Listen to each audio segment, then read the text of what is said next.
Good morning, good morning, good morning. Happy Sunday. Happy Christmas Eve, everybody. If you can't tell, I have two guests with me today. I have Aaron and Christy. How are you, ladies?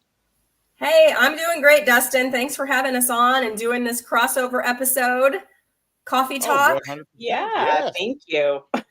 Definitely is coffee time, especially for Oh, Christy over there on the West Coast. So, Yeah, it's about 4:30 here. It's all good.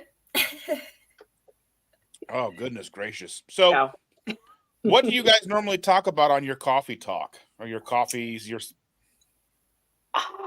Well, We've done a few things. I think the last time was like in November, so we were doing like our favorite things, like what we would put on our Christmas list, right? That's what we did last time, right, yes, our Aaron? favorite things, and we were going back and forth with Amazon and looking at different products that we liked, and that sort of thing. I think that was our last one.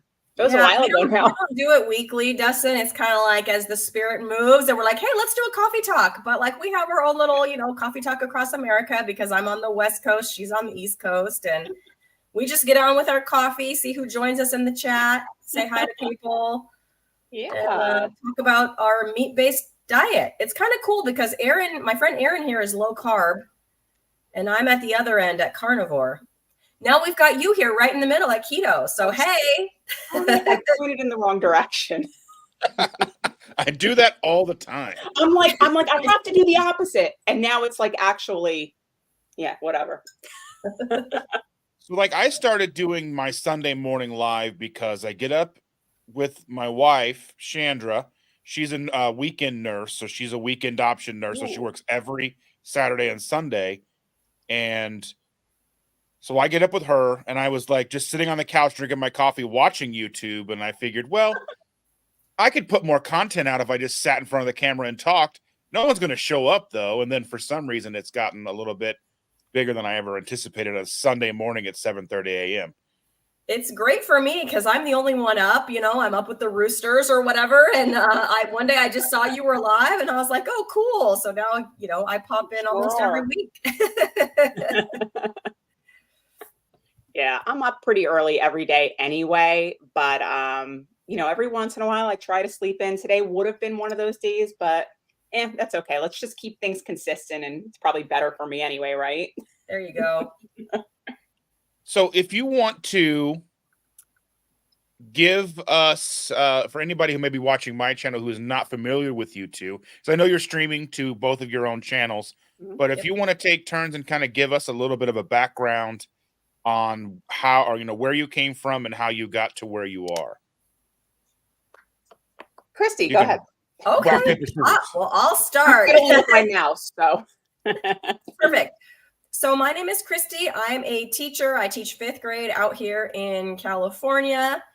And I started the Proper Human Diet back in February, actually with keto, because I thought that I wanted to lose 20 pounds.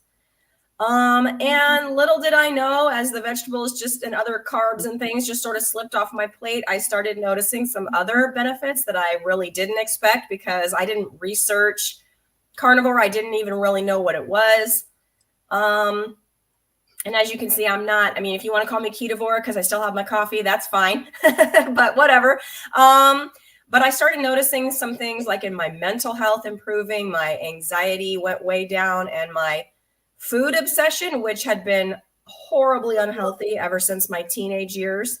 Like I had this calorie counter that was always kind of counting things all day long, every day.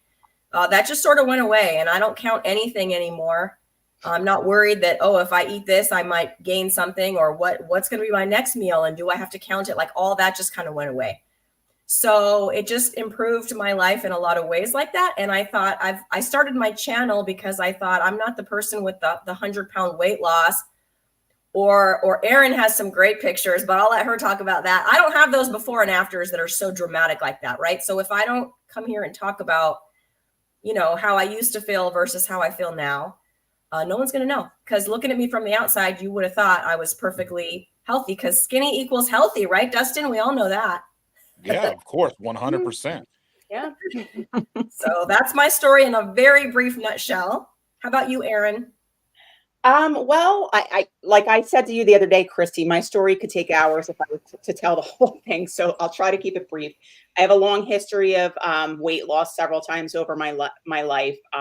Some yo-yo dieting, a lot of health issues, and come to fast forward to this past May, I was diagnosed with celiac disease.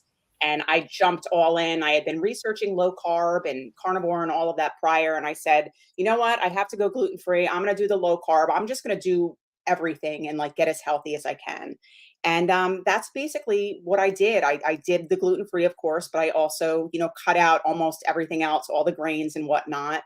And I was basically, I would not say that I was ever carnivore per se, but I was heavily meat based. I would still do like the yogurts and the cheeses and some berries and stuff like that.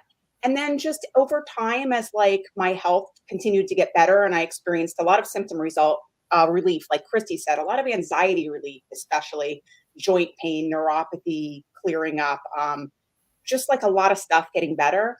I kind of started to experience some things I didn't really like, and I started to add some foods back in, did rather well. And here I am now. I was kind of like, I guess almost ketovore at one point, keto, and now I'm heavily low carb, and I'm also doing this strength training program. So I need to eat a little bit different and watch macros and stuff. So probably a lot higher carb than a lot of people would be here, but still low carb, especially, you know, considering what the rest of the world eats around us. So, and I'm at Brewing Better Living, previously the low carbist, if people recognize me and think that that's not my name. You mean you're not the low carbist evil twin, Aaron? We'll say that. Okay, let's go with that. So just a brief overview, just to add continuity, I guess. I started. Mine was for weight loss. I was over 420 some pounds. I'm not quite sure how big I actually got, but the time I stepped on the scale, that made the difference was 420 pounds.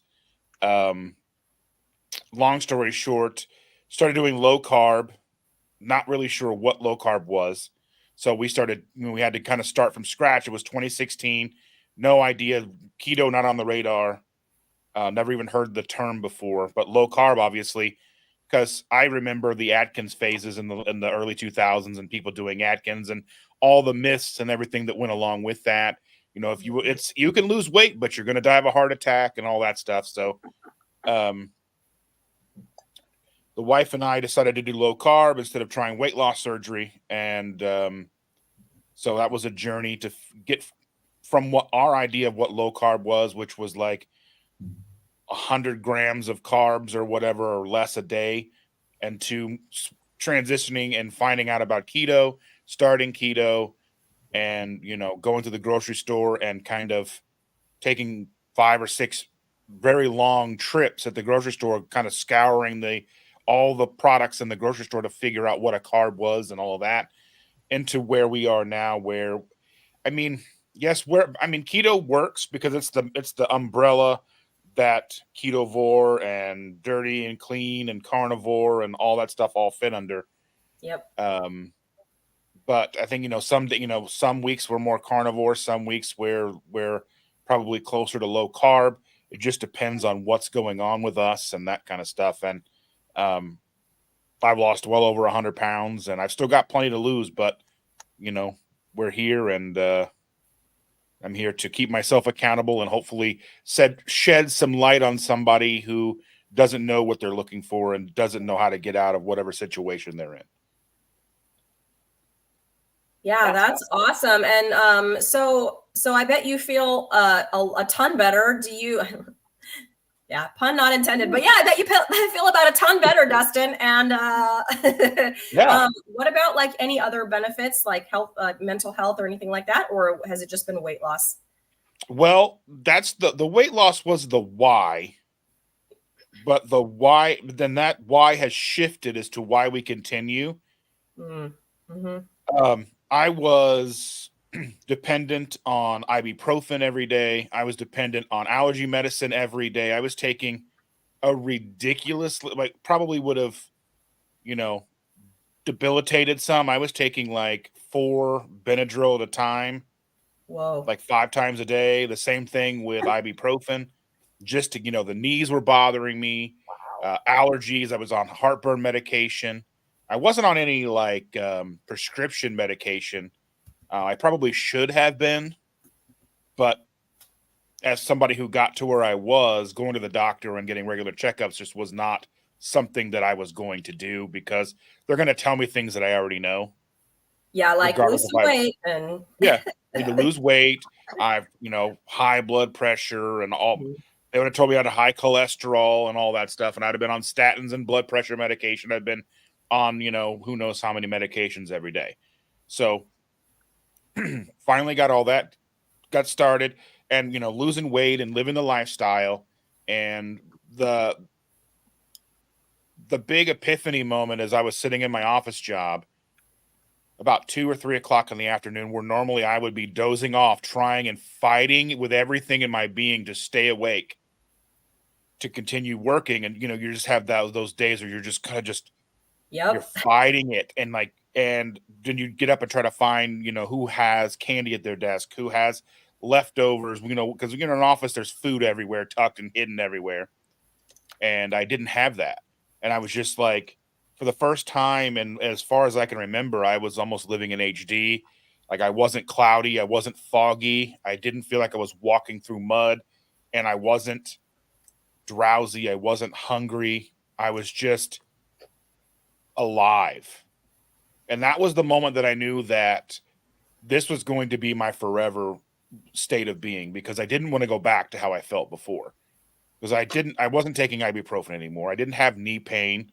I wasn't taking allergy medicine, and I was able to it took me about a year or so to get off of the heartburn medication, but I've been on some sort of heartburn medication since I was like 19 years old. Whoa, that's a long time. Yeah, I noticed the same thing. There would be days I'd be done teaching, and my commute, fortunately, is only about 10 minutes, but like I'd be falling asleep at 2:30 or 3 o'clock, on the way home from school. Now it's like, I'm coming home from school going, all right, what's next? I still got hours to go before bedtime. What's on the agenda, instead of where's the couch? Can I just sit there and shut out the world for the next 5 or 6 hours before it's time for bed, which is how it used to be. So I hear you on that afternoon slump for sure. Yeah, absolutely. Same here. Like the energy thing, like, even days when I'm a little tired, I'm not. It's not like it used to be where you needed that 3 o'clock nap or whatever. So it's amazing. Really.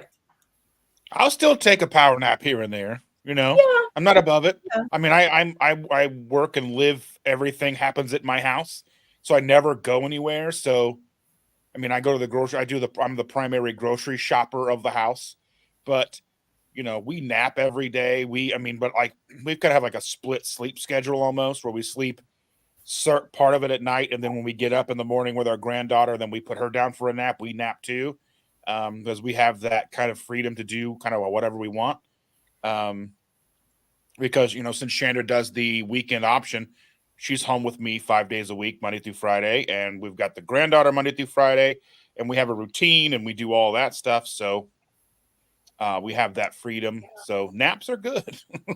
Yeah, I love a good nap. I have 3 weeks off. I just finished my first week. I got 2 more weeks off, and I do enjoy a good afternoon nap. But now it's like, just because it's cozy, it's not because I'm so exhausted my eyelids literally would not stay open. Exactly. I'm not miserable. It just sounds cozy, and let me just take a little snooze. Let me grab the cat and just like oh. So that's the way that it happens now for us too, because the granddaughter, she starts preschool in January, so we're trying to get her on a schedule.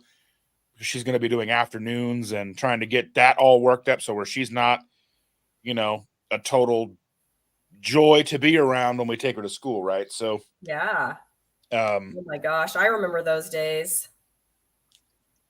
Yeah, we were empty nesters outside of that. So yeah, that's got to keep you on your toes.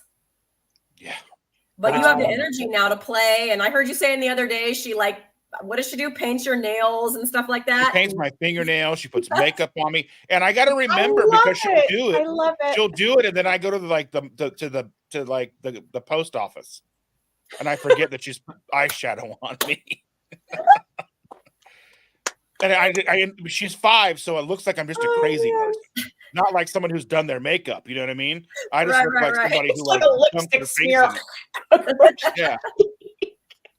Oh my goodness. Enjoy that. Christy, your sons are my daughter's age, right? Teenagers. So, well, and Dustin, you've been through that, obviously, if you have a grandchild, but yes, I miss those days.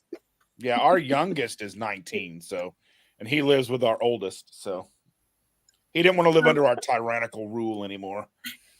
So Erin's got a daughter who just got her driver's license, Dustin. Yeah. See the face? That's terrifying. Yeah. I did it 3 times. So let me tell you something. It's like good and bad, especially getting your license around this time of year. People are idiots to begin with. Around Christmas time, it's like next level. Do you know what I mean? Especially, I don't know where you are on the East Coast, Dustin, but I'm not too far. I'm in the like suburban area, not too far out of New York City. So it's crowded and people are crazy, so every day she comes home with a story of some guy like caught around me on the wrong side of the road, or there was this drunk guy, or this, that, or the other thing. And I'm like, and you have to let them do it. So like last night, I let her drive out to like a Christmas party at one of her friends' house. And I'm like watching her on Life 360, driving home at like 10 o'clock at night. Exactly. That's the face, right? Yeah, but it saves me a lot of I'm in time. the suburban Midwestern central Indiana, so nothing crazy going on here. Yeah. I'm sure the traffic must be insane by you too, Christy, on the West Coast. Probably just as bad, if not worse. Well, I'm like halfway between LA and San Diego. So yeah, there's pockets, where there's some typical Southern California traffic, but where I live, it's usually not too bad. There are a couple of like major roads that are kind of like 6 lanes, and there's always accidents. I mean, always accidents. And so, yeah, but my oldest has been driving. He's 18 now. He didn't get his license like the day he turned 16. It was like a few months in, So he's been driving for a little over a year, but my youngest is just about to turn 15 and a half. So here we go again. Oh, you do it early there. See, here they can get their permit at, wow. So 15, they start to drive. 15 I don't know and if I a could half have handled to get that. his permit. So I have to like get him going on the driver's ed class, that he'll do online. Yeah. Then he can go to the DMV, take the test, get his permit, and then I got to get behind the wheel with that boy and, let him get his hours. I forget how many hours it is. It's a bunch of hours that I have to sign off on. Oh, they track hours there. Wow. I ended up with that job. Like, it's not my husband's job. It's my job. So you're the techter, Christy. I guess that's you're the teacher. Yeah. Okay. Yeah. Yep. Am I freezing up from time to time, guys? Because I'm getting bit, but nothing too bad. Okay, because I can't hear you guys every once in a while, and cool. Yeah, for us, they've got to hold their permit for like 6 months after they turn 16 or something. Like, yeah, it's not like it was when we were younger. It was like, oh, here you go. That's what I keep saying. Like, I had to wait till 17 to get my permit because I didn't do any like driving instruction. Got my permit, and then 3 months later had a license. Barely knew how to drive. But these kids at least are driving for about a year, most of them, until they get their license. So, that's a good thing. Yeah, now out here, I don't know if it's like this in other states too, but man, when I got my license, you could just hop in the car with like 4 of your friends and be like, peace out at 16. All the teenagers now, you can't put anybody else in the car. Like before my son turned 18, if I wanted him to drive my younger son to school, like I had to write a note. He had to keep it in the glove compartment. If he got pulled over or something. Yeah, you're not supposed to have other people in the car, and then you can't drive after a certain time. So when you said 10 p.m., I'm not sure when the cutoff is, but there's a cutoff. I think it's 11 here, but yeah. Okay, it might be 11 or midnight. Yeah, unless you're going to a job or something like that. But yeah, it's the same thing. And a lot of these kids still drive with everyone in the car. And my daughter's like, but everyone does it. Like, the cops don't care. I said, I care. And God forbid you have an accident. You think that some attorney's not going to come after us? Instead, she had 5 kids in the car. Like, I don't play that game. Just wait the 6 months and then do everything on the up and up. I don't want that liability, Yeah, 100%. So, do you guys have any Christmas plans? Like, I already kind of started mine yesterday. We got together with my brother at my brother's house on my side of the family because we decided years ago when I got married, I'm the oldest. And when I got married, and then the whole complication of, well, on my husband's side, and the in-laws, and then there's, conflict of schedules and all that. My family just decided we're going to do stuff on a Saturday, kind of around Thanksgiving or Christmas. That way everybody can go and it's like there's not stress and people aren't missing things. So yeah, our first Christmas was yesterday. So we went to my brother's house and it was a good time. And he made I don't know what kind of roast it was, a big roast. It was beef. It was delicious. So I was all good. I was set. I just ignored the potatoes and whatever. And my aunt made that keto cheesecake again that she had made at Thanksgiving. That was good. I had a piece. That does sound good. I could use a piece of cheesecake. We'll see. So most of our family, most of my family is basically, my family is just my brother and I. And so he'll come over tonight and probably tomorrow. And then our kids will come over. And that's basically, Shanda's brother may come over. He's the only sibling that lives in state. Everybody else lives in other parts of the country. And her parents live in another part of the country. So everybody's spread out. So it'll just be us tonight and tomorrow. But it'll be nice because tomorrow we don't have to get up early because Santa doesn't come to our house. Santa comes to, the granddaughter's house, but we have all the presents here, but not Santa's presents, but they'll come over and we'll have brunch. Tonight we'll have dinner. Tonight don't call the keto police, but we're having Costco pizza tonight because I don't want to cook or clean or do dishes or any of that stuff tonight. I just want to have them over. We'll play some games. We watch a movie, have pizza, kick them out.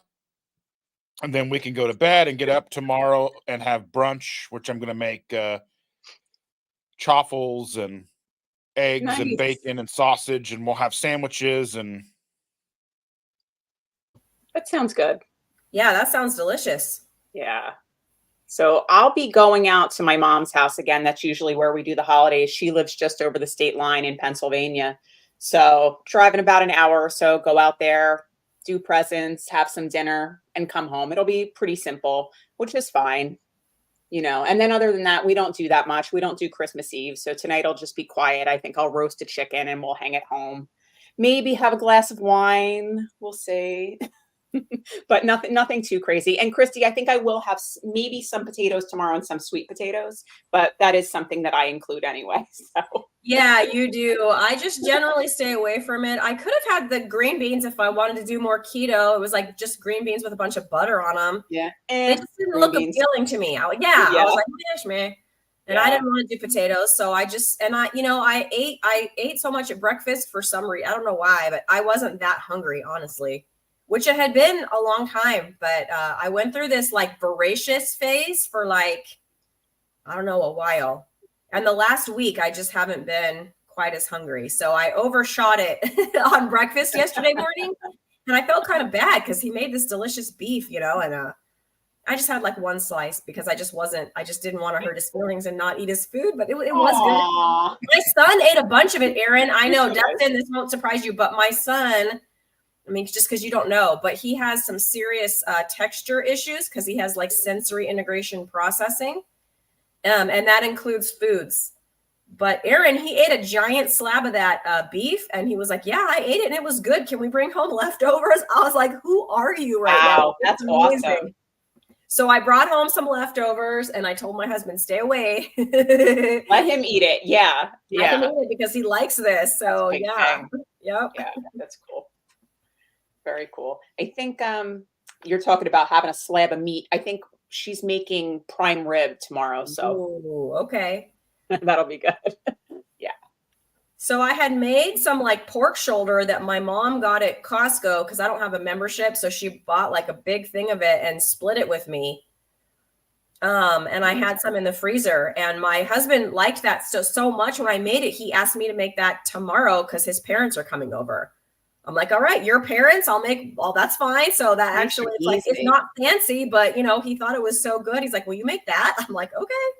So I have some prime rib, like that's in the freezer too. But yeah, he wanted that pork shoulder. So I'm like, you got it. That's easier. Throw it in the crock pot, call it a day. Yeah. Speaking of pork products, I don't even know if you guys are going to know what this is, but for the first time in years yesterday, I had pork roll.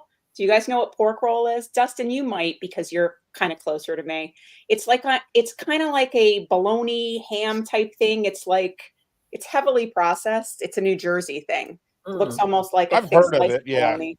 You've had it before? No, I haven't had it, but you know what it is. Yeah. They call it Taylor ham sometime. That's one of the company that makes it. But it's just like, it's really, really good with like eggs. And so I might have that again today. We'll see. But it does have a lot of like crap in it too. So we'll see. Yeah, there's a lot of the East Coast stuff. Like I always wanted to do be a food tourist, especially towards like the East Coast, and go out and do like Philly and do Philly cheesesteaks, and then go into Nicole would know all about the Philly cheesesteaks, probably being where she's from. And like New York with like the like pizza in New York, and the cannolis, and like all the different sandwiches, and yeah. I hate to tell you this, Dustin, but actually the best pizza's in New Jersey because most of the Italians moved over here. But seriously, like you can't get and that's one thing that I miss, not being able to have the gluten. Like I can't even have it occasionally, but the pizza here, that thin crust New York pizza. Like one of my guilty pleasures is I watch, I'm not a big fan of him personally, but I watch the One Bite pizza reviews by Dave Portnoy. He's like a big, he owns like Barstool Sports, but he puts out like 2 or 3 videos a day of him tasting pizza. Somehow he stays thin, but he's eating pizza every day. He's walking back and forth to all those pizzerias. That's what it is. I mean, maybe, but I mean, I just watch him like, I live vicariously through YouTube videos, I guess.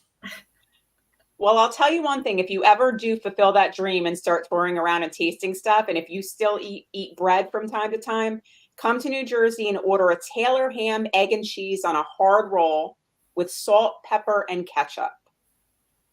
Remember that.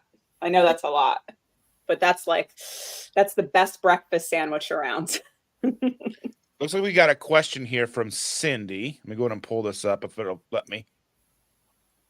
She's asking, aside from weight loss, what are the health benefits you have all experienced? I think we touched on this a little earlier, but we can kind of revisit that for her. Yeah, perfect. Hi, Cindy. So I had the mental health ones, like Dustin was kind of talking about. I came for the weight loss and now I stay for a different reason, right? Yeah. And my reason that I'm staying is my mental health and my energy are so much improved. So I'll talk about that in a minute. I do have a few physical, like inflammation, physical things. Like I used to get really bad cystic acne as an adult, like even all through my 40s. I'm 48 now. And I don't have those breakouts anymore. So that's nice. Yeah. I used to have some pain in my right hand every day, like after teaching, because, we do a lot of writing on the whiteboard, or like I've been teaching 24 years. So I still be like, I know Erin's like, what? Quiet, you're my age. Get out of here. I remember when the report cards were in like quadruplicate and we had to write on those things. And so, yeah, I know. Ditto machine. Yep, seriously. So my hand used to ache at the end of the day, my right hand, and it doesn't do that anymore.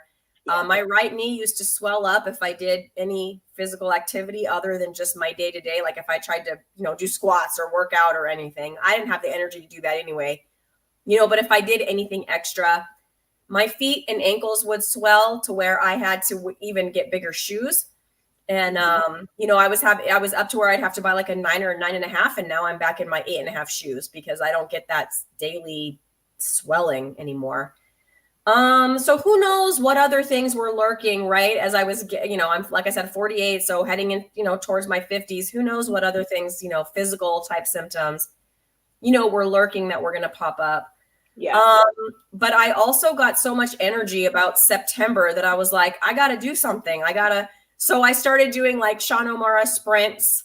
And I love it. Like I have the energy to do it now. It's not, I don't dread it. I couldn't do what Erin does with her workouts. She's awesome.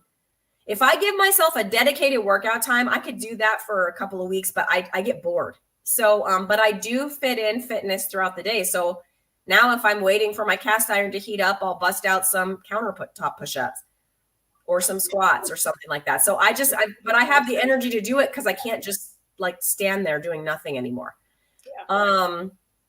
And then my anxiety that I talked about was like social anxiety. So I didn't want to be around people. And I just had kind of chalked that up to, well, it's because you're an introvert, you know? And now, I mean, I still think I'm an introvert. Don't get me wrong. I love a good nap. I love a good sit on the couch with my coffee and curl up with a book or whatever.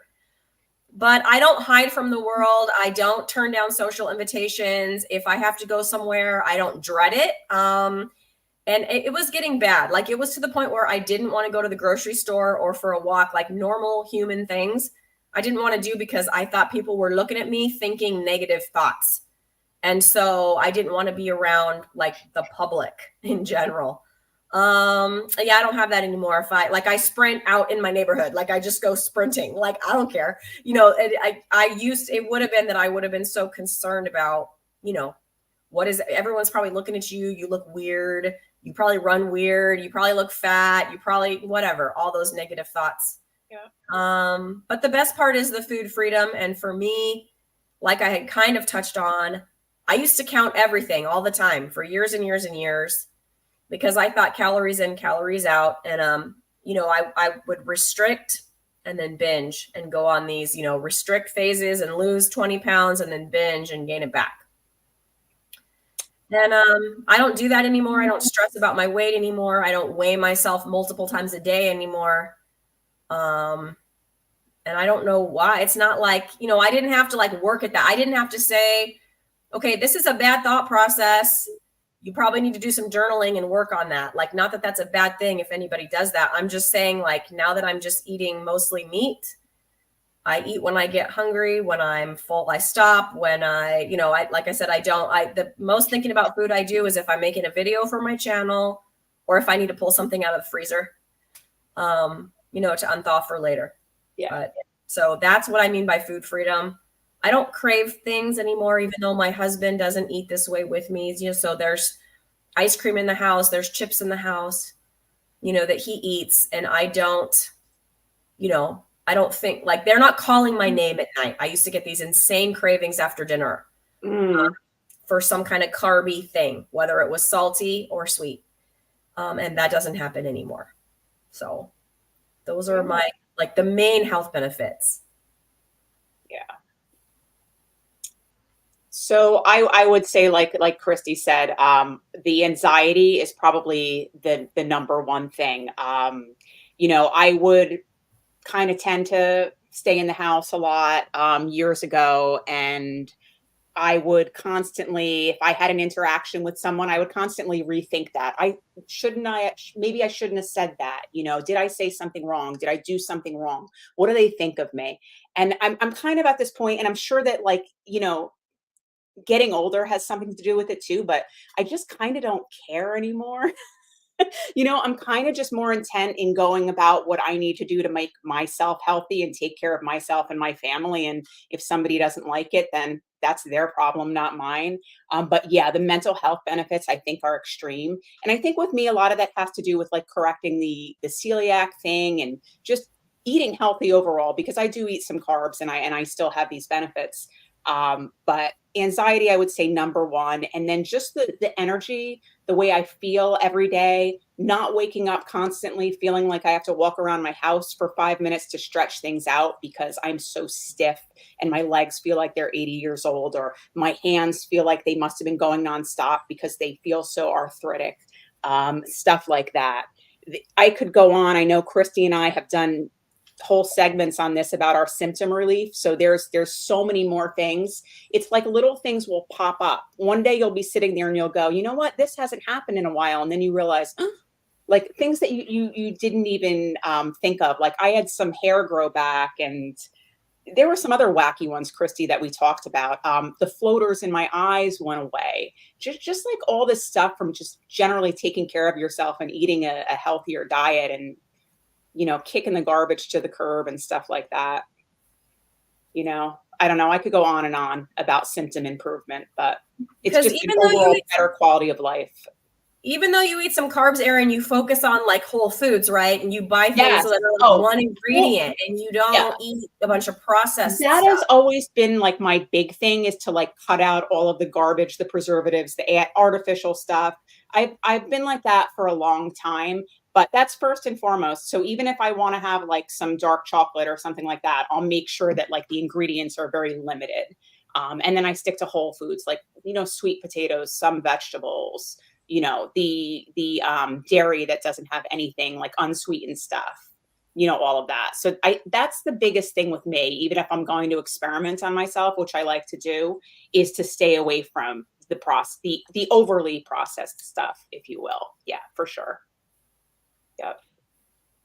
And I touched on kind of like the mental clarity aspect and kind of why I stay where I'm at. And one of the things that I've kind of discovered recently, and probably kind of knew before, but hadn't kind of connected the dots, was the idea that my food addiction and how I've been able to not necessarily fully conquer that, because I don't think I ever will fully conquer that. It's always going to be kind of a thing lurking in the background. Yeah. But the idea that I have so much more food control, to where, since I'm the one who does a majority of the grocery shopping, I'm at the grocery store sometimes multiple in a day if I have to get specific things at specific stores. And I can walk through the bakery, I can walk the cookie aisle or whatever, and I can do whatever I need to do. And I'm not tempted. I'm not even really worried about it. I can even look at it, sometimes pick it up and go, oh, that looks good, smell it, put it back down and keep going. Whereas I probably would have put 4 of them in the cart. And I think what I crave has shifted to where, like for me, I will start to crave things like, and it's not like a cheat thing, but excuse me. I start thinking about like like burger with onions and like like pickles, and then I'll put like the cheat aspect that would be like using Kraft singles, because it just melts different, it tastes different, and it's obviously not good, but sometimes I just want that. And like, that's the kind of thing that I'll kind of gravitate towards sometimes. Like I bought some Kraft singles for our breakfast sandwiches for Christmas morning. So I was like, that's just going to make it taste like, a real breakfast sandwich that you're used to getting, versus what I would normally use would be just cheddar or sharp cheddar or whatever. Excuse me. But just that ability to understand myself, understand that I have so much more food control. Now, every once in a while, like things in life, triggers, stress. The sad thing about food is most of the triggers for food are the gambit of emotions. For me, it was always, well, we're celebrating something, we're happy, we're eating. I'm sad, somebody, something bad happened, we're eating. Yeah. Today was kind of a ugh day, and it was kind of ugh day, so I'm eating. It just ran the full gambit of all the emotions that a human can feel throughout the day would cause you to want to eat. So it was like it was almost impossible to escape. So now that a fact that I do have the ability to not only understand, but have significant increase in control, that's another reason why I would never walk away from where I'm at now. Yeah. Yeah, I agree on that control factor 100%. It's like, maybe I'll crave something for a little while, and I could, if it's something that I have in my house that's not that bad, I'll have a little, and a little bit is enough. Whereas it used to be like, okay, I'm going to eat the whole bag of chocolate, or that sort of thing. And now it's like, okay, just have like a serving size, and I'm fine. So that food freedom of being able to do stuff and then just get right back on the plan after or the next day, that's just so freeing to be able to do this and take care of yourself long term, I think. Because for me, even though I have the food control, if I bring certain kinds of snacks into the house, like whether it's a low carb, keto friendly, whatever snack or not, if I start it, it's difficult to stop. There's no real, so like if I were to bring like a Quest bar into the house, like the Hero bars, it come 4 in a package. I'm going to eat 2, maybe 4 of those, but just eating one is not something that I'm going to do. And it's just, I mean, it's such a difficult prospect to control that I just have to not bring it in the house. And one of the things that I've said a couple of times this last week was I get so angry at myself. Like my future self gets very angry at my past self because me at the grocery store decides not to buy things. And then at night when I'm walking around the kitchen looking for something to snack, I'm highly upset with me that I didn't buy something for myself. But you're better off, right? I am, but it's still frustrating. Yeah. So I think if I did something like that, Dustin, I don't know if that's better for me or not, because I was definitely a binger. Like if I started on the thing of like back in the day, Oreos, that whole just thing of thinking Oreos, the sleeve of Oreos. Oh yeah, down. Like I'm not just going to eat one, or Doritos, or whatever, or ice cream, right? The nice thing is now I just don't have that thing anymore that even gets me started. Now, here's a segue into the next question that we have that's kind of in this topic. Okay, so John Gugahan asked, do any of you allow yourselves to have off-plan meals days?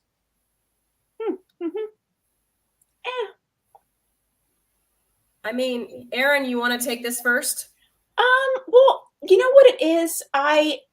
I don't consider them off-plan meals or days. I should have said this just before when you guys were talking about having food in the house and stuff. I kind of have this built-in like defense against that because I absolutely can't have certain things anyway. So my husband could bring home 5 cakes and I can't eat them. So it doesn't bother me because I know I can't have that because of my autoimmune condition and all of that. But if I feel like I want something, like I just have it, but then I move along. Do you know what I'm saying? It's not like you guys were saying like years ago where you'd start eating something and then you'd eat the whole box or the whole bag. And I'm still keeping it within that realm of like the healthier non-processed stuff. But like, on Christmas, I'll have like a couple gluten-free cookies that I make or something like that. Yeah. So I guess I'm kind of like planning ahead that I'm probably going to do that. But I'm not going to let it sabotage everything that I do and like turn it into, okay, I'm going to do this every single day now for the next week leading up until New Year's.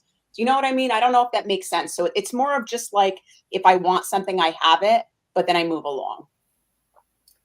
Yeah. And for me, like I said, I'm generally carnivore or ketovore, whatever you want to call it, but I'm not like dogmatic. So if I want some pickles, with my cheeseburger or whatever, I'm gonna do that, or some avocado or something like that. So from time to time, it's very sparingly, and it's just if I want that, and then my aunt was so nice. She did it at Thanksgiving. She did it again at Christmas. My mom is keto, and I'm carnivore, so she made that keto cheesecake, and I was just fine with having a piece of that keto cheesecake. And then moving on. Like, I don't want more today. You know what I mean? Like, I had my piece yesterday. I didn't bring the leftovers home. I didn't feel bad about it. I knew she was probably going to do that again. So I went over there with that. If she makes that, I'll probably have a piece. But if not, I'm fine. Kind of an attitude. I'm not sitting here wishing I would have brought the rest of it home to have with my coffee this morning. Or like years ago, it would have been that way, right? Years ago, it would have been that way. Oh, I would have gotten up and had the Christmas cookies for breakfast with my coffee. Seriously. And she either probably left it with my mom. She wouldn't eat it. So she probably either left it with my mom or threw it away. And like, if it went in the trash, I don't even feel bad about that. Like that would, it doesn't bother. Like, I don't care where the rest of that is, even if that's in the trash can. So, I mean, to me, it's not off plan. Another thing is I probably will be going to the Hack Your Health by KetoCon because I want to meet Limitless Lindy. Like, I wasn't going to go. And then Lindy was like, I was interviewing her and she was like, I'm coming from Australia. And I'm like, if you're coming from Australia, Jeez, And I'm no coming from excuses for you. California. So my mom has a cousin there. We're going to go. And I thought when I go there, I'll probably just eat more like keto. I mean, I thought this in my head. I don't have a plan, right? It's like in May or whatever. But just to this point, you know, if I eat some keto things, I'm not going to feel like, I don't feel bad about, like, I'm not dogmatic about it. And then if I do that, we'll just see how I feel. The reason I stick mostly to like meat and eggs and some dairy is because that's when I mentally feel the best. But I feel perfectly fine after eating that piece of cheesecake yesterday. I don't feel brain fog. I'm up at, you know, crack of dawn and feeling like my normal, you know, self. Yay, Cindy. I know you are. Cindy's saying she and her sister are going. So I get to meet you in real life, Cindy, and you can meet my mom too. So yes. Where is this? It's in Austin, Texas. Oh yeah. Okay. Yeah. So I am going to be sick. Take some mental health days. Hope no one from my school district is listening. Not at this time of morning, they're not. But anyway, yeah, I'm going to Maybe you'll come to New York City one day.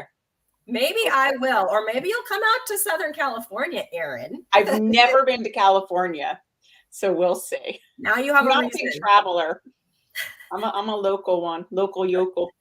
Well, Isn't that kind of a weird thing with cities, though, right? Like people who live in like New York, Chicago, they don't like to necessarily travel outside of their city. We don't really even go. It's funny because I've had this conversation with my husband before. We live so close to one of the biggest and like, you know, most well-known cities in the world, and we never go there. Could be there in like, you know, 25 minutes, but no, stay home. We know better.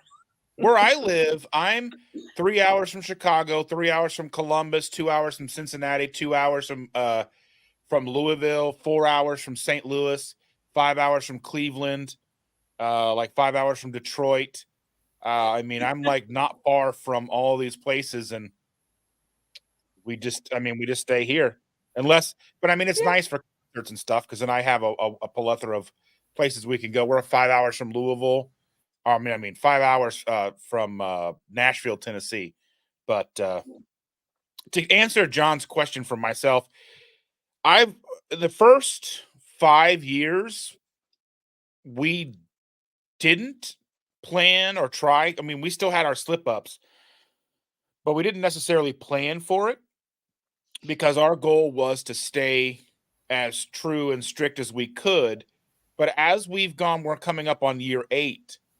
And we've discovered about ourselves that to help with some of the unplanned slip-ups that can kind of derail us, we have started to do things like planning, like tonight we're going to order pizza and then we're going to send all the leftovers home with the kids. So we'll have it and then it'll be gone and then there's nothing in the morning. Yeah. So if we can plan and get ahead of it, then we're a lot better off than if we don't plan and then something happens. And not to say that stuff still doesn't happen because life is what it is, but as much control as we can take for ourselves, we're going to take it because then that helps us. That helps our future selves. Like me being angry with myself because I didn't buy me stuff at the store. Yeah. Yep. You know, I kind of feel like allowing yourself to do this from time to time also, at least for me, keeps me on track because it's not like being so strict that you're never letting yourself do anything or have anything else to eat and then you just fall off and that's it. Right. You know, that's just my opinion. But because I think it helps us with like the binge aspect of it, because then we're not like, okay, you know, then we just keep going and going and going. But there's one little thing that we do notice when we do plan, like because we've planned for tonight, there are little things that have popped up over the last week where we've basically given ourselves permission to do something we wouldn't have done because of tonight kind of thing. But that's a learning curve and we have to work through that. And, you know, we have to be honest with ourselves and understand and figure a way around that. So, yeah. So You're if just I kind of was extending it. yeah. If I was at your party tonight, Dustin, what I would do if I was hungry, and this is just what I would do, and the cool thing is, this is what I would want to do, is just like snatch a bunch of toppings off that pizza and just. Oh, you're gonna say you're gonna scrape the cheese off and eat the cheese. Not because I just can't have that crust. I just don't want it. You know what I mean? Right. So I would be perfectly happy, and there'd be some tomato sauce on there, right? And that I'd be okay with that. So that's kind of where I fall. Because sometimes the urge to have that thing that you shouldn't, like, so not supposed to have. I mean, we're all adults here and we understand what the consequences are for going off plan. We know what the consequences are of eating something we know we shouldn't. Like with Aaron, you have the gluten intolerance. So if you go and you have 3 slices of New York pizza, you're going to be miserable for a week. Right? And me, there's things that I'll have and I'm like, I'll feel crappy the next day. And you have to wonder, was it worth it? And sometimes it is, and sometimes it's not, but we live and we learn. So. Yeah. And I'm not seeing any other questions in here. Yeah. Somebody it's been quiet in the chat the last few minutes. They must have fallen asleep. They must have run out of coffee. They went to my cup's empty. I'm so sad. So what's in your coffee? Aaron, you didn't even ask us. You're going to make me ask? I'm almost done. Today I have one of the chocolate mint elements in it. I thought that I needed some electrolytes this morning, and then I just have my usual heavy cream and MCT oil.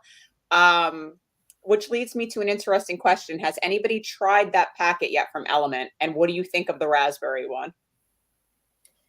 So I have not, because I was waiting. My husband just started a new job. He's doing really well. So that's awesome. The massage thing? Yes. He's a massage therapist, in case you don't know. And he just went to school for that, like this last year. So it's been, we've been single teacher income for the last year, as well as paying for school and all of that good stuff. So he just got hired. So I was kind of waiting for him to get his first, paycheck, Aaron, before I went and bought some extra Element. So no, you need a paycheck for the Element, right? Right. So I just stuck to my regular. I do have some of the chocolate salt. So that's what I like in my coffee. But yeah, I want to try the chocolate caramel for sure. So good. I have not. And the mint too. But I'm not sure if I want that chai or whatever. You know what? I realized that there was actual, I don't know if I'm going to say it right. Cardamom is in there. I don't think I can have that. So there's an actual spice in there. So I think I'm going to give that to my husband. But the raspberry flavored, it was like very unique having that in my coffee, but I feel like it would have went better in like a thing of like hot milk. Like, I don't know. It should be like a white pinky drink. Like it didn't, something with raspberry coffee. I don't know about fruit in the coffee. Yeah. I've tried just the regular chocolate salt element in my coffee. Yeah. I'm not a big fan of sweet or flavored coffee too much. Mm-hmm. Sometimes I would make, you can get the Starbucks like mocha flavored coffee grounds or whatever. And I would make some of that and mix some in with my coffee and then just put the heavy cream. And that was okay. It kind of have it was like a distant flavor. It wasn't the dominant flavor. But really, for Chandra and I, on the bulk of our days, we have it's a combo machine. It's both Nespresso and K-Cup. Yeah. But most of it, we just use the Nespresso pods. So I just have flavored coffee with heavy cream. Yeah. See, Christy knows I am a coffeeholic. I will drink my coffee black. I'll drink it anywhere from black to stuff in it, iced, hot. Whatever. John is in the chat appreciating how you say coffee, Aaron. I can't do it. I try, you guys. I have my cup of coffee here. There you go. We're doing coffee talk. So yeah, I usually put a little heavy cream. Coffee. That's like Rhode Island is either a road nor an island. Discuss. I had to go back and watch those when I started doing this stuff. And the one with Barbara, when Barbara came on and I like haven't seen actually those in so appeared there in long. like the SNL studios. It's like, oh my God. That's so funny. It So was Erin, great. you mentioned your MCT oil, and I know that's something new that you added. Like, can you tell us about Yeah, that? it was I funny want because an I MCT remember update. the ladies in like my strength training group, they started talking about it, and I'm like, one of them said, this can work really good for like focus and like ADHD, and I was like, ooh, let me try that. Maybe it'll calm me down a little. And then I had actually think I asked Dustin in one of the first lives that I saw him on, and he mentioned something about MCT too, and I gave it a try, and I do kind of feel like maybe my focus is a little bit better. Like some of those like kind of like little episodes of brain fog that I'd get here and now are not so bad. I don't know. I mean, I figure it's not hurting me, so I just throw a half a tablespoon in there every morning. Maybe I need more of it. You're supposed to take, I think, a tablespoon of it. I don't know. Dustin, you know more about that probably. What do you think? I don't put it in mine as much, but I put it in Chandra's when she's going to work. I just squirt it. I don't even measure it. I just go just a squirt. And then I put the I feel iodine in her bad for coffee. her. How much is in there? And she doesn't get Ooh. the squirts when you do that? Yeah, Christy, I was going to say, if you didn't know, you got to be careful with how much you I put in the mean, coffee. I know. keep her regular. I mean that I make her coffee. She gets what she gets. And she Whatever's doesn't left profit. over. She doesn't complain. Yeah, see? Sometimes I throw ketones in there. You're a But I mad was gonna say, coffee like, scientist, Dustin. I did not know that about you. yeah, I mean, the ketones I got just because I wanted to play around with them, and I found that this company on Amazon, I think they're a company outside of Amazon too, but they're called bulk supplements, and you can get all kinds of stuff from them. But they had some calcium BHBs it was like a 330 serving bag for like $22 or $23. So I was like, that's awful cheap to play with something that's typically very expensive. Because if like all the ketone supplements, like the NAT and the Prove It and all like the MLM stuff where they're trying to sell you to it and you want to sell it too, and that's how people make their money. Yeah. I was like, I don't want to do that, but I'll spend $20 for a bag of it and put it in their coffee and see what happens. So does she I've never tried exogenous ketones. Like, does she notice? Yeah, no. Have you tried them personally, Dustin? Do you notice anything? I did it for a week with her. I didn't notice much, but sometimes in the morning, if I have something to do, like a live stream, or I've got a lot of other things to do, and I kind of need that focus, I might throw some in there, but I'm not totally convinced that it does much. Mm.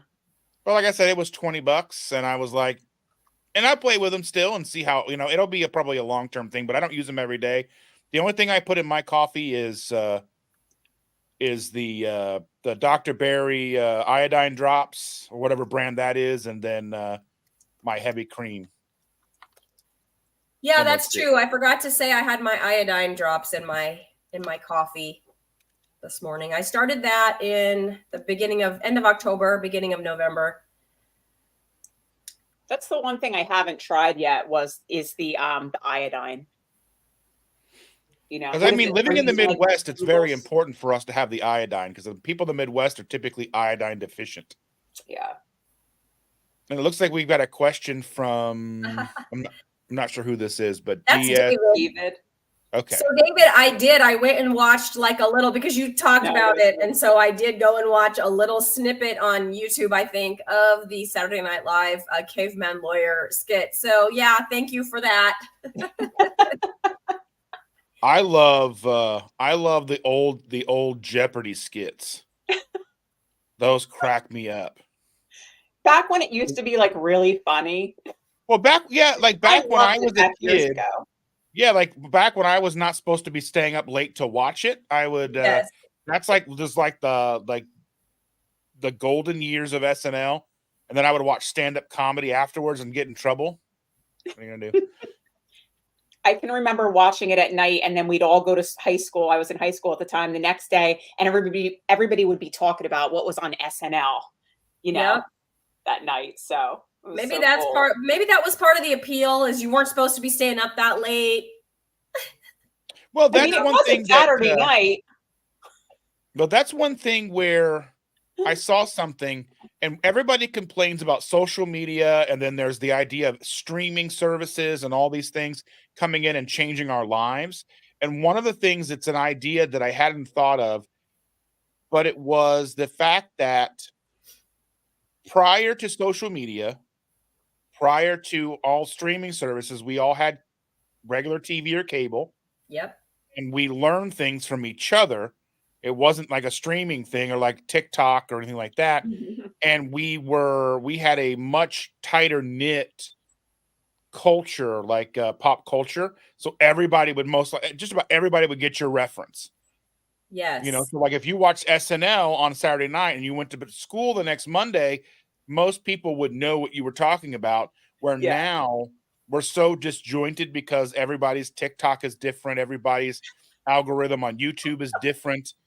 Everybody's watching different things as far as streaming is concerned.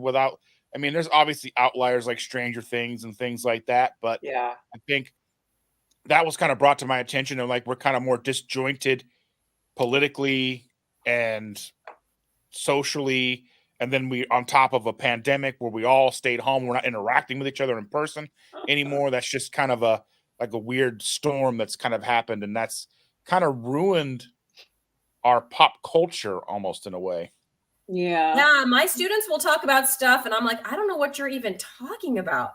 But Yeah. you're right, Dustin. Like back in the day, even the commercials, like the Yes, really funny commercials and commercials, everybody would know. But now it's like you can skip Yeah. them, so nobody knows what those are. Like I haven't watched a I commercial. mean, who has commercials? I have know. YouTube Premium. I have Hulu Premium. Yeah. I don't pay. Right? I don't get commercials. Yeah. I can remember going to school and talking about like, oh, did everybody see the last episode of Seinfeld last night? That sucked or whatever, or 90210 or whatever the hot show was. 90210, yeah. Yeah. Or Wonder Years. Wonder Years was big. Yeah. That was part of that discussion. Was they kind of showed through history, like when MASH ended, there was like 100 million people watching the ending of MASH, and then you come into the 80s, the 90s, these big cultural shows like Cheers and Seinfeld and Friends. The number of people watching those you would think would be bigger, but they were slowly getting smaller, and you could kind of see like how as we like because when MASH was on, there were 3 channels, right? And then by the time Friends and Seinfeld, we had 100 channels, and now we've got thousands of stuff, and we've got and there was like a thing with VidCon happened, and they invited all of these famous huge TikTokers, and they didn't think that it was a success because nobody was standing in line, because even though there are like 100 million subscribers on TikTok, nobody knew who they were. So yeah, that's pretty weird too. Yeah, that is weird. I wouldn't know. I don't think I've ever been on TikTok, not even once. So there's that. Well, I was putting my content on TikTok because I figure if I'm making a short, I can put it on Reels and TikTok, and it's one piece of content on 3 platforms. So yeah, I just haven't gotten into that. Erin knows how I feel about even Instagram. See, she's laughing at me already. I can't do it, Erin. Yeah, I won't do TikTok, but I do a lot on Instagram. But I do stuff on Instagram and I can't. Like I hate it. I'm always asking Erin, how do I do it? And she teaches me. Well, I have to say I did try to stream us before and it worked for a little while, but I think that was part of the reason why I was glitching. I was using up too much bandwidth here. Yeah, I tried to stream to Instagram one of my streams last week, and it didn't work as well. So I just streamed to my Facebook, YouTube, and Twitter. Those seem to be the best ones. You're streaming to Twitter? Yeah. Oh, okay. I gotta try that because I'm on Twitter now too. I have the premium where I've got the check mark. Oh, okay. So I don't know if you can stream without it. I don't know. Yeah.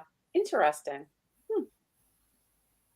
But it's nice because there's a community on Twitter that doesn't necessarily look at YouTube and such. And I Yeah. just saw something on StreamYard where they're now incorporating, and I haven't seen it yet, but you're going to be able to get comments and such from Twitter in StreamYard like you do with YouTube and Facebook.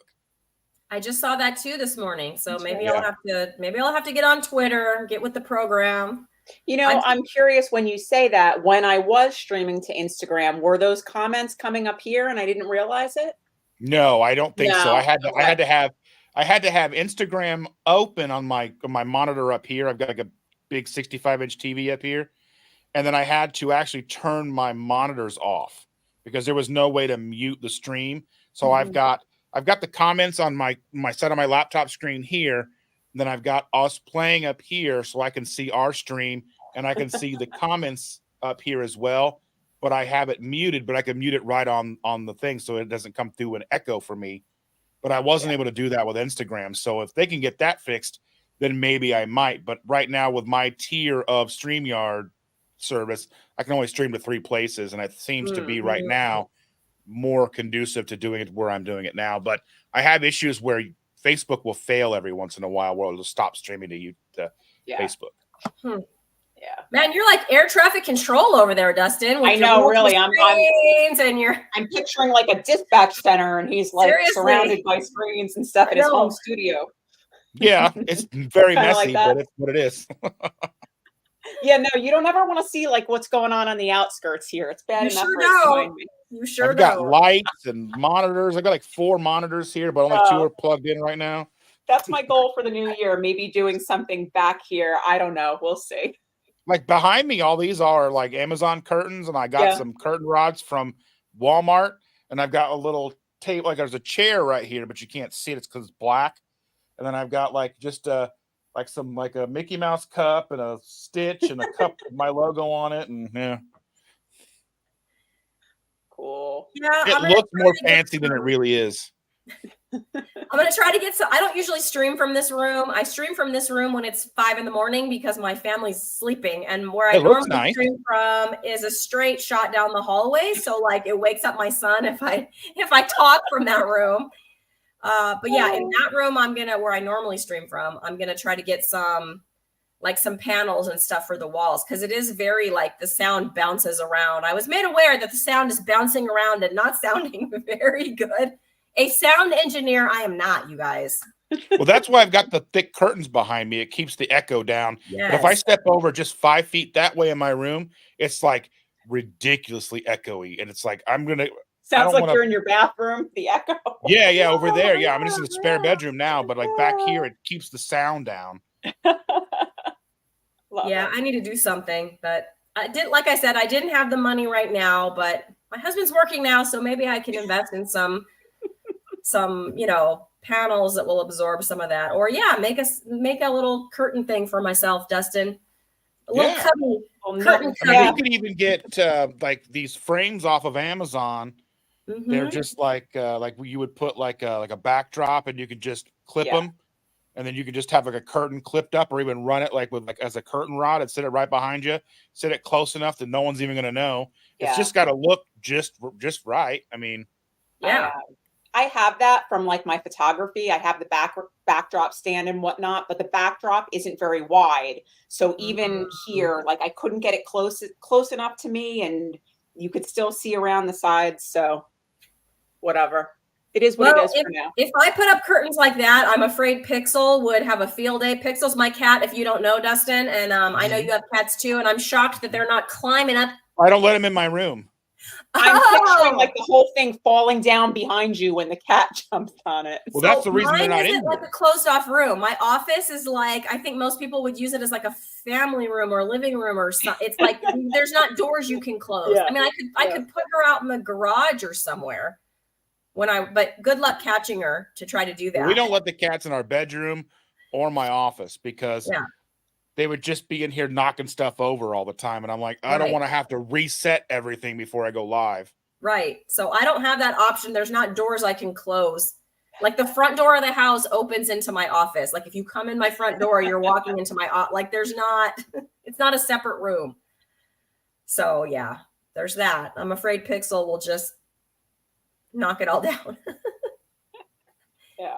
No cats here, but my dogs cause a ruckus regularly. Christy knows Every that. time you do your whatever, your little morning coffee talk, Erin, your dogs, it takes you. I'm What like, is it? My gremlin and my Wookiee? 30 seconds That's what today they for them sound to like. get started.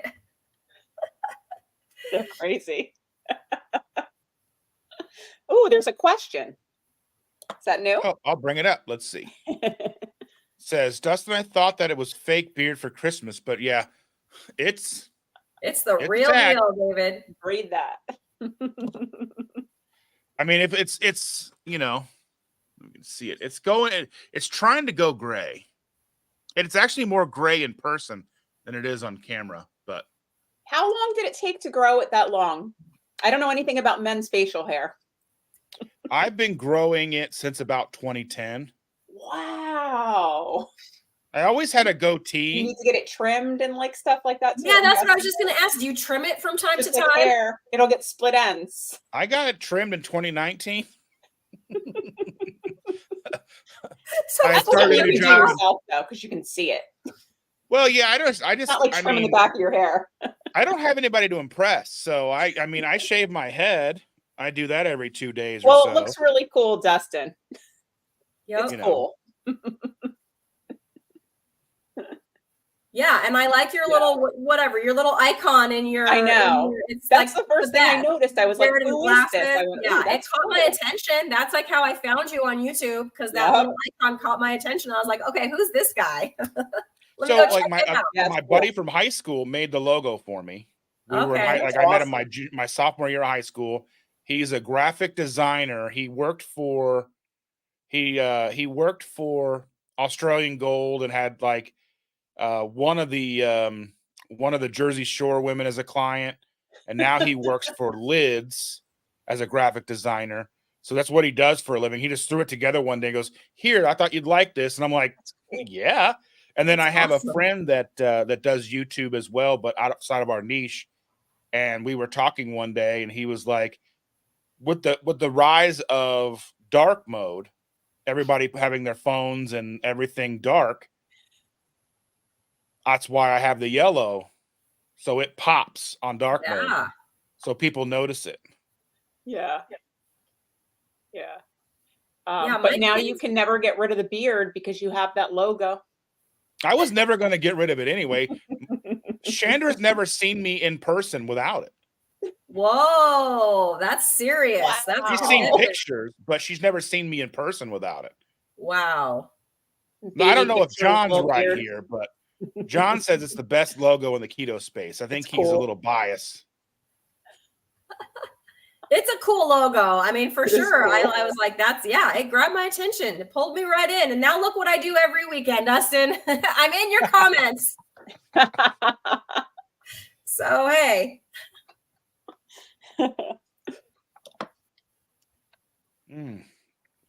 All right. So if we, if you're wanting to wrap this up, we can do that. Depends on what you guys have to do for the day. It is Christmas Eve. Eventually today I have to wrap my kids' presents. That's another Pixel story because here's the thing. If I put presents under the tree, she thinks they're her toys and she will bite them open. So our cats just kind of climb in around the tree because most of our stuff is wrapped because of the fact that Christmas Eve is tonight. Chandra works every Saturday, every Sunday. So we were up who knows how late, like Wednesday night, wrapping gifts and stuff. But which is better because normally we do it Christmas Eve, and then by the time the kids come over Christmas Day, we're like, yeah, you got to get that stuff done ahead of time. I'm actually done with my wrapping, thankfully, with the exception of like one thing. So, well, here's the thing: as a teacher, we get all kind of crazy Christmas gifts, and the good thing about that is we get a bunch of gift bags. So I'll be like, gift bag. That's my thing. I was like, if it was up to me, everything would be in a gift bag. Thank you. And Chandra goes, that's not Christmas. And I'm like, but you spend 12 hours wrapping gifts. Yeah. So I'm not I gonna do it this save the year. boxes every single year and reuse them. And sometimes even the tissue paper, if it's not that messed up, because it's getting open and that's it, you know? Christy, let me Yeah. ask you a question. How many scented candles and Starbucks gift cards do you get every year?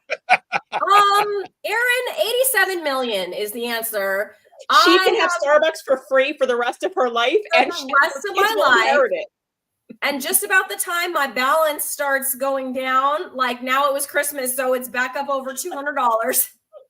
It's kind of like on Christmas Vacation, where he walks into the boss's like office and like there's all that line of presents and they're all the exact same shape.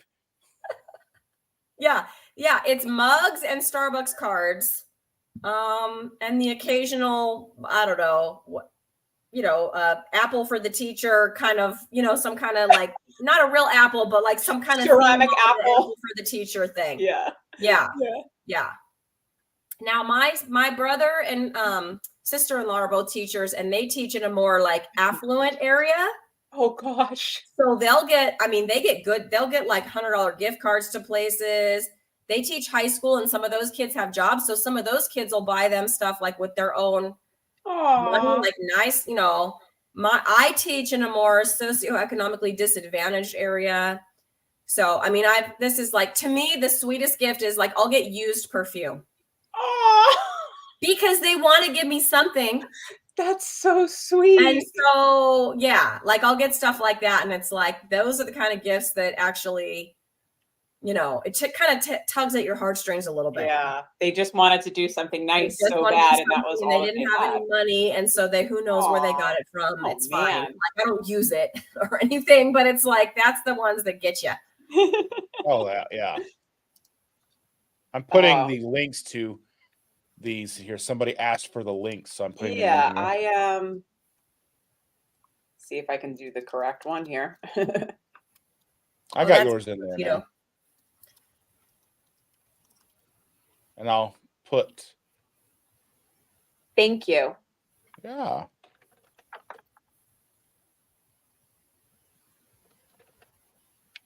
Yeah, I know we're all also on Instagram. I believe at the same handles, right? All of us? Yeah, yes. mine's the same handle.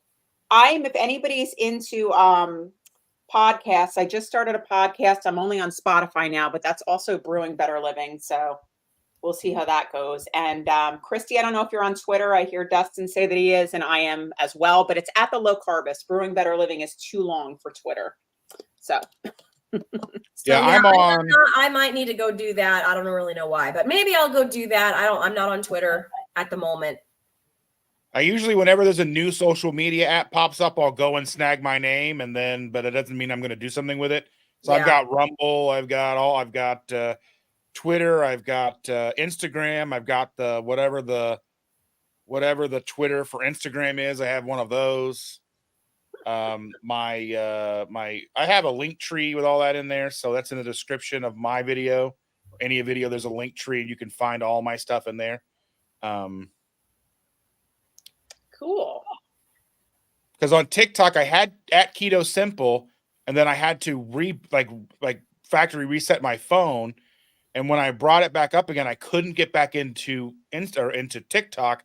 So now I am Keto Simple _. Oh, geez, that's annoying. So, but at least I don't use it all that much. Your anyway. Old one, right? I can't even get into the old one. Locked up. Yeah. That's crazy. Yeah. So I got my son, he's still sleeping, he won't hear this, but I got my son a shirt that says, "I'm my family's unpaid tech support" for Christmas. Because of that reason, Dustin, if something like that happens to me, I go to him because he's 15. That's my role. And he'll be like, boop, boop, boop. And it's okay, it's fixed. Thank you. Yeah. Well, I even reached out to TikTok and they didn't even respond. So because there's 80 bazillion people on there. Crazy. Question from David. What is your YouTube channel called? Is that for everybody? Dustin. I think that's David follows me already. So maybe Dustin. He's Keto Simple with no space, right, Dustin? Yes. I have a logo back here. Let's see if it'll come up. Let me see. Let me see. I'll put up. It'll hide you guys for a second. Let's see. There you You go. can see it there. That's Yeah, so it's cool. Keto Simple, Love but with no that. space. So David and Keto Cheeto are asking for Dustin. Thank you for the followers. Thank you for everyone that's following. That's awesome. Yep, I'm at Keto Simple just about everywhere except TikTok. I'm at Keto Simple _. Yeah. Oh my gosh. Now I think when I leave here, I'm going to go and I'm going to scoop up everything Brewing Better Living that I can get. Website, this, that. All the things. Yeah, that's well. My website is Bearded Keto because for some reason somebody has ketosimple.com, but they're not using it. Huh. Interesting. So See, I'm not David, sure. I told you. David's going, ha ha ha, like the logo. I'm like, see, I wasn't lying. It catches your attention. So cool. Yeah. So what do you think? What Is it do time you for the guys second cup have? of coffee? What do you guys have planned for the new year? Anything coming up? Anything you want to plug? So I am doing a live stream with Coach Bronson, right, January 5th, Awesome. and focusing on, women's fitness, especially as we head into our 40s. So Aaron, come watch, but you guys bring your questions for Coach Bronson. So yeah, because he is an expert and I'm excited to get to talk to him. A couple of questions came up because he popped into like a carnivore roundtable live stream and he just like popped in one day and I was like, oh my gosh, it's Coach Bronson. That's amazing. Yeah. But I didn't have questions ready because, he just popped in. So yeah, on January 5th, I believe it is. I'm excited for that one. But if you have questions for someone who actually knows what they're talking about, not like me, I'm like, go out and do some sprints. What do I know about it? Absolutely. He's fantastic. And his girlfriend, it's Coach Nat, you know that. Yep. She's actually my coach in the strength training thing. She's awesome. And I don't know if you saw Nicole's Instagram page, but they actually all met yesterday.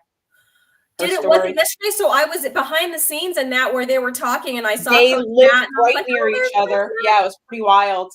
Yeah, they live in the same, like they live a few blocks away from each other. That was crazy. Pretty wild. So I'm excited for that one. Cool. Dustin, that's like the main, I have a lot of stuff, lives and I do a lot of interviews. I have a ton already scheduled for January. Be looking for a collaboration between myself and Anita, Ketogenic Woman, on her channel. It's whenever her live stream is, it's like the second one in January. So whatever day, I think she live streams every Sunday, but it won't be the first Sunday. It'll be the second Sunday. So we're going live together on, I think she said I could stream to my channel too, but anyways, so look out for that one. I don't want to give out too much information because it wasn't my idea. It was her idea. And I'm not sure how much, how many spoilers she wants. But yeah, we're going live together on that Sunday to talk about a collaboration that we did. So yeah, that'll be fun too coming up. So I'll actually be on your show, Christy, on Tuesday night. I'm going to go on to Lioness Lifestyle. And so that's awesome. Let's see what else. I have some other stuff that's coming up, but it'll be announced shortly. And then I'm going to continue on with all my own stuff and try to build this podcast. And if you guys ever want to do another collab, I love it. I want to do some more Coffees Across America, Christy. That it's always so much fun. And my mornings are free. And you're already awake, so I'm already awake and I have a good time.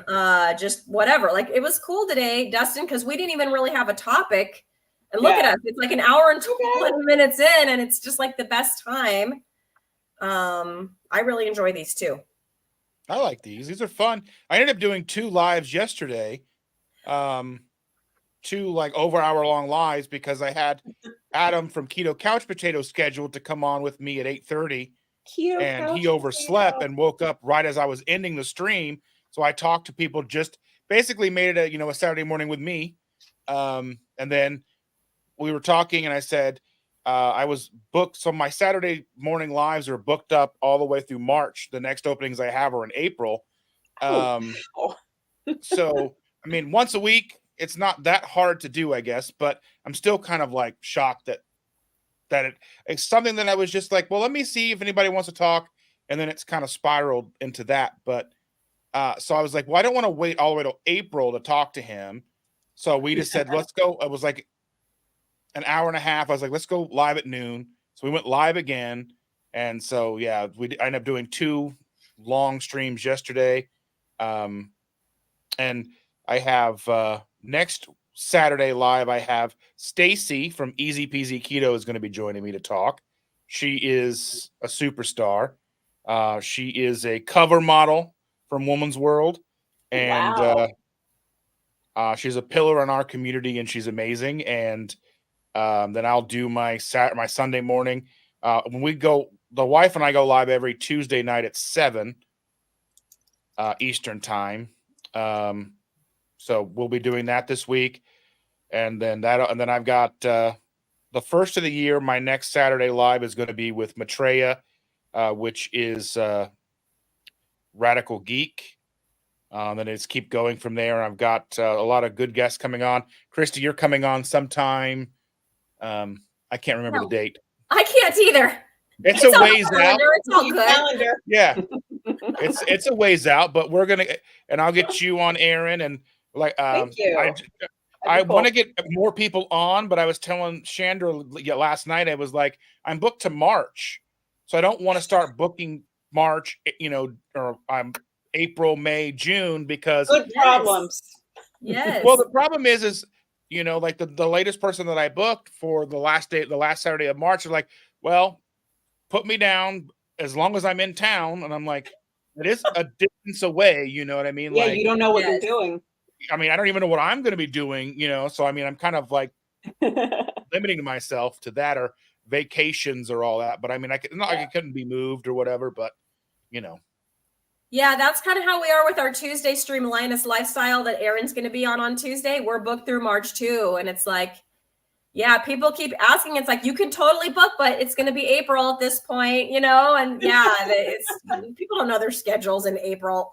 What are you doing on a Tuesday night in April? Yeah. Yeah, I mean, because you're not planning. Then I don't want to have to because eventually we're going to want to not be in this state. We're going to go on vacation and do things. That's the downside with doing a Tuesday night live every week. That used to be our date night, was Tuesday nights, because it was like the cheap movie night.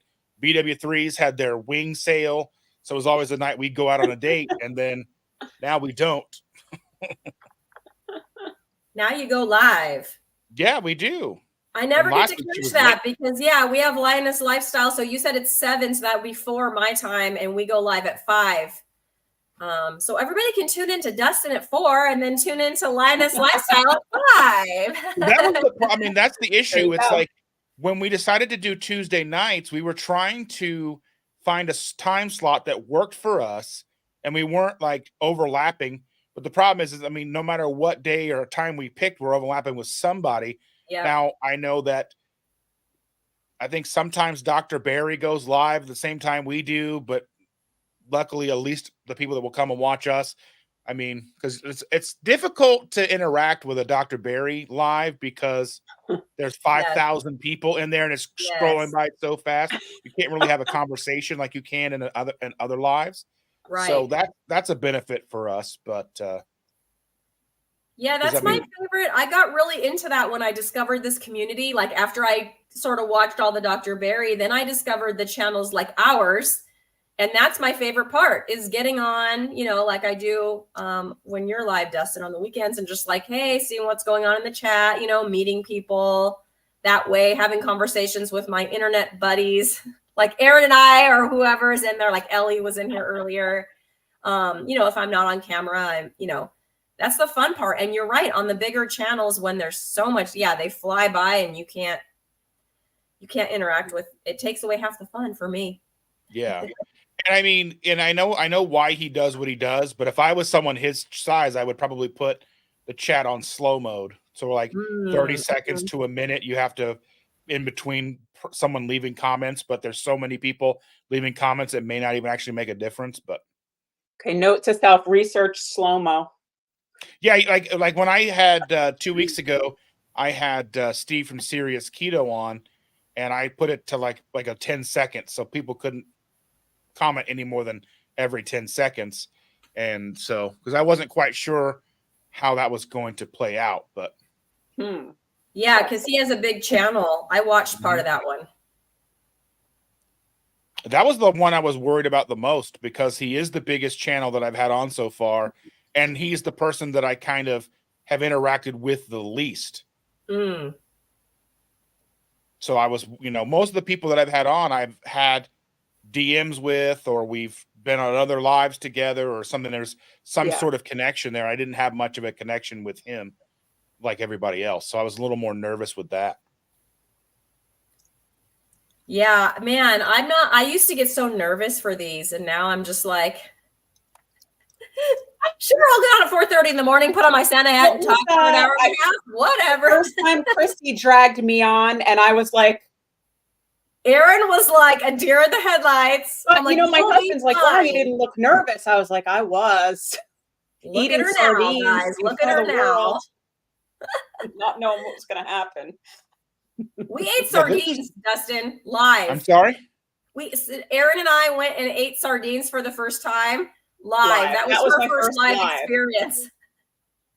Did you guys eat the whole sardine or like the boneless, skinless sardines? Oh, no, the whole sardine with bones and skin. I ate one. Mine didn't have a head, if that means. Yeah, there wasn't a head. I have not eaten another sardine since. It was disgusting. I ate them for a while, and then one day I looked too closely, and I haven't been able to eat them since. I've only bought the sardines from Costco, the whatever Planet those are, or whatever. They come like a yellow package. Yeah. And then or whatever the yellow packages are. And I just get the boneless, skinless with sea salt and olive oil. They taste they taste better than tuna. Yeah, and I like the taste. I think they taste good, but you have to get over the texture of some of them and just don't look. Well, if you get the boneless, skinless ones, then you're not, it's basically the same. It's like a fattier tuna. Are they a bigger fish? Because I'm trying to imagine how they're deboning these little tiny. Well, there's still some bones in there a little bit. I don't think they're that small. Okay. I mean, I don't really know, to be honest with you, because I've never bought the ones that are just. Are they the full fish or are they chunks? Well, mine are chunks. Yours are chunks. See, these were the whole 4 fish in a can. Oh yeah. So I mean, that's probably just the size of the fish. They're like my fish in my aquarium are bigger. Yeah, Pixel got the rest of that can of sardines, and she was one happy cat. Oh yeah, I'll tell you that much. I bet. If I'm not careful and I leave the can sitting on the countertop, the cat, one of our cats will jump up and eat all the whatever scraps are left in there with the oil. Yep. Pixel loved it. Yeah, but no, they're not for me. Chandra won't eat them either. The other thing is egg yolks. Dustin, do your cats do that? Like if I left a bowl sitting next to me and had some egg yolk in there still and picked, I'll be darned if she didn't come over there and lap up every bit of that leftover egg yolk. I'm like, I'm going to have to make that's supposed to be what if you're going to make your own cat food, like if you're going to so we used to buy our cats the cheap kit and caboodle stuff or whatever brand it is. It was 35-pound bag for $17. Right. And now we buy them this stuff. It's called Origin. And it's spelled with a J. And it's a 12-pound bag for $70. Because they were just lethargic. I mean, it's basically it's like feeding them cat cereal. And now it's primarily meat. Yes. So they're they've trimmed down some, and they were one of our cats was having urinary tract issues, and it's cleared that up. So I mean, really, cats are supposed to eat just meat. So if you were to take raw chicken and mix it with egg yolk, they would probably be super into it. Just no bones. Right. Like chicken livers, and if you put ground up chicken livers with egg yolk in it, they would probably be super happy. But I've noticed that chicken livers have gotten expensive. It used to be sub 99 cents a pound. Yeah. And now they're not. And I mean, we buy chicken thighs, and that was always 79 cents, 89 cents a pound. And now Costco thankfully has them for $1.49 a pound. But Yeah, I don't know if I can get her to eat chicken. She's like famously the cat that doesn't like chicken. She gave me the dirtiest look when I tried to give her chicken. It was funny, and I got it on camera and everything. There, it's on my channel. But anyway, she loves all the seafood things, but egg yolks. Who knew? So yeah, I'm gonna have to do that. But yeah, she's lost some weight too. I need to do a Pixel update. I've gotten a couple of requests. Pixel's weight loss story. Yeah, Pixel's weight loss story. She's doing amazing. So I didn't switch to another dry food, Dustin, but I switched from like a super low quality one to it's like a wet cat food, and the ingredients are like tuna and fish broth. End of ingredients, you know. And so she's perfectly happy with that. Yeah. And the one can of sardines she got. But yeah, she's lost weight. She has energy. She plays now, and she didn't used to do that. I mean, I haven't seen her play since she was a kitten, so she's doing really great. Like one of our cats used to literally lay on its side and eat out of the food bowl. That's, you know, well, I used to do that too, Dustin. I don't know what's wrong with that. Okay. Isn't that how you eat your dinner, Christy, at the dinner table? Come on. Just lay down. I mean, I used to eat I used to eat so many meals in my bedroom, in my bed, watching TV, just shoveling food in. So I'm no stranger to that. I was laying down too, but I wasn't on my side. But, you know.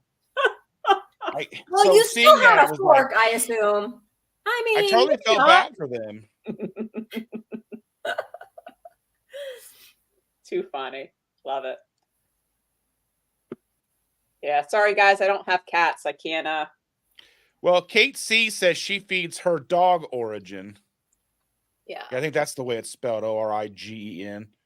Yeah. I'm not familiar with spell it like that. You can charge twice as much, obviously. Well, I mean, that's the problem. And like, and we can't even buy it in stores. We have to have it delivered. Like we have it delivered through the Amazon pet food company or whatever it is. I can't think of what it's called right now. Chewy? But it shows up every so many weeks just in time. And I'm like, yeah, it's nice. I don't have to go and pick it up, but I just wish it wasn't $70 a bag. That's the thing. We do this one of those fresh dog foods for my dogs too. And the price is like so extreme. I've started to take like our leftover food, like plain foods that we're not eating, and I'll chop it up and throw it in there because I have to stretch it. It's too much, but it's still better than like the kibble and all that, you know. Like it's like you said, it's like cereal. Yeah, it is. It is. I mean, it's basically it's all grain and yes. And even when I'm looking at Costco, they'll have it'll be like turkey or whatever. And I'm like, what dog wants turkey? Or you know, what animal wants turkey? And it's like, and it's got, I was like, it's healthy. It's got sweet potato. I'm like, what dogs are eating sweet potato? Oh, my dogs love sweet potatoes. But I'm talking like if they were out in the wild, would they eat sweet potato? Are they digging them up and like yeah and cooking them? No, probably not. This is something that I worry about. Evelyn, she's a super sweetheart, and she says that Origin may change because they got by Mars Pet Care. They've bought a lot of dog foods over the years, and we've had to switch out after that's happened because the dog would start getting sick. I don't know, was it one of the big ones? I don't know if it was Nutro or Blue Buffalo. Don't quote me on that. It was one of the big, like more natural line of dog foods they bought out, and then my dogs just started getting sick. So big business. That's like when cool. I mean, it happens with our stuff too. I think what just got bought out not too long ago. The tallow. The Epic tallow was bought out by a big company. Well, Epic got bought out a while ago. Okay. They had like Primal Kitchen was bought out. Yeah, Primal Kitchen was bought out, and they changed their buffalo sauce. There was a new company that I know that I follow, and I know that they just got bought out. But I can't. But I'm spacing it at this point. Are you talking about Rouse or whatever? The Rayo's, yeah. Rayo's. Yeah. Oh, really? Yeah. They got bought by Campbell's or something, right? Yeah. Yeah. But sometimes the companies will surprise me. Like Progresso has a line of keto soups. They've got a creamy cauliflower, which I'm not a fan. I hadn't tried it, but it doesn't like the ingredients aren't the best. But they also have a tomato, and it's for it being Progresso and $3 a can. It was really clean, so it doesn't taste bad either. Yeah, you have to look at everything. You never know. You know, some of them are still okay after they get bought out, but then others are not. Well, like your tuna, Aaron, that you bought. Oh yeah, the tuna. I feel like they never even did this years ago. I was gonna have a can of tuna and I read the label and it was like tuna, salt, and vegetable broth. And I'm thinking, Yep. why are they putting vegetable broth in my tuna? So the other day I was at the store and I ended up buying like a club pack of like the good like line and pole caught tuna, and that one only has albacore tuna and salt. So you're paying Yeah. like 3 times as much for it. But yeah, I don't know. They put these fillers and everything now. I would think fish broth maybe, but why vegetable? Right. You know? Well, that's like all Hilarious. like the chicken and pork at the grocery store all say vegetarian fed, and I'm thinking that's not what Yes. they would eat normally. If you like chicken are little dinosaurs, they don't care. They'll eat If they were anything. big enough, they would eat us. And that just shows you how pervasive that thinking is, because people see, oh, they're vegetarian fed, how healthy, right? The average person, when they see Yeah. that, that's what I they're mean, I going have to a eat. friend who fed his dog. He had two dogs. I haven't talked to him about it in a while, but we had gone to Chicago to see a show, and we were on our way back, and he was talking about how he fed his dogs a vegan diet, and his vet said they're healthy as any other dog he's ever seen. And I'm like, I had to keep to bite my tongues. I'm like, what dog in nature is going to be a vegan? Right. Not a single one, unless they're in a situation where that's all they have. Then they're in crisis mode and they're not going to be very happy. Right. And there is I don't know what special it was, but Joe Rogan had a comedy, a bit in his comedy special where he went down this rabbit hole looking at hashtag vegan cats. And he said they looked like they were like stuck in a house with a gas leak. Put up David's comment about the dogs with the tractors. I'm Yeah, sorry, I I'm did. I had making that up there for a laugh. second ago. Yeah. They were out there harvesting potatoes and brown rice. Yeah. Isn't that what they do? Yeah. I mean, like you think like pigs, like pork, like if farmers fall into the pig trap and died, like the pigs will make them no more. They're Yep. not vegetarians. Nope. They're a rooting animal, so they'll root, but they'll also eat whatever they come across. The same thing with chickens. Chickens will eat mice. They'll Yeah. eat bugs, worms. They'll Lizards. eat anything. I've heard lizards. Wow. Yeah. They're little garbage pits. They're little velociraptors. That's what birds are. They're what dinosaurs turn into. Yep. They eat anything, right? We went for the longest time. We used to go to this resort in Florida, and they had like a resident bird there. I think, what was it, like an osprey? I don't know if I'm saying that right, but people would feed this bird eggs. Like the bird would walk up to the tables and that was George's favorite food, eggs. And when you think about that, it's like birdie cannibalism. But I mean, think about what they do. They would do that in the wild. They would eat their eggs. Like there's even a thing like where dinosaurs would eat other dinosaur eggs. Yeah. I think we got it wrong. I think dinosaurs had feathers, but I mean, that's just the thing to me that's so silly is like, I understand why the thing like, and I'm not on the train that vegetables are unhealthy. I don't think there's a certain growing segment of our community that will say things like plants are poison. Now there are poison things that we shouldn't eat. Yes. There's a very small selection of vegetables that we can eat, but most of it we can't. But there's not any animals out there that we probably shouldn't eat. I mean, there's some fish we probably shouldn't eat. There's that one that's like super poisonous or whatever. But if you prepare it wrong, yeah. I know what you're talking about. Yeah, but I mean, and like the thing is, I still enjoy broccoli. I didn't eat vegetables until I went keto.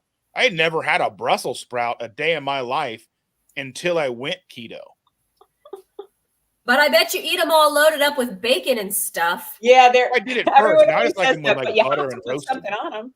Oh, Like roasted butter, a in little butter. avocado Okay. oil. Yeah. Yeah, okay. Olive oil, salt and pepper, roasted until they're almost like have a crust, like they're crunchy on the outside. Kind of like how like you would do like mine, like how you would used to do the campfire marshmallows, get them to where they're like brown and Almost crunchy. burnt. Yeah. Set them on fire. Because I've been to restaurants that have those as an appetizer, and they're so good.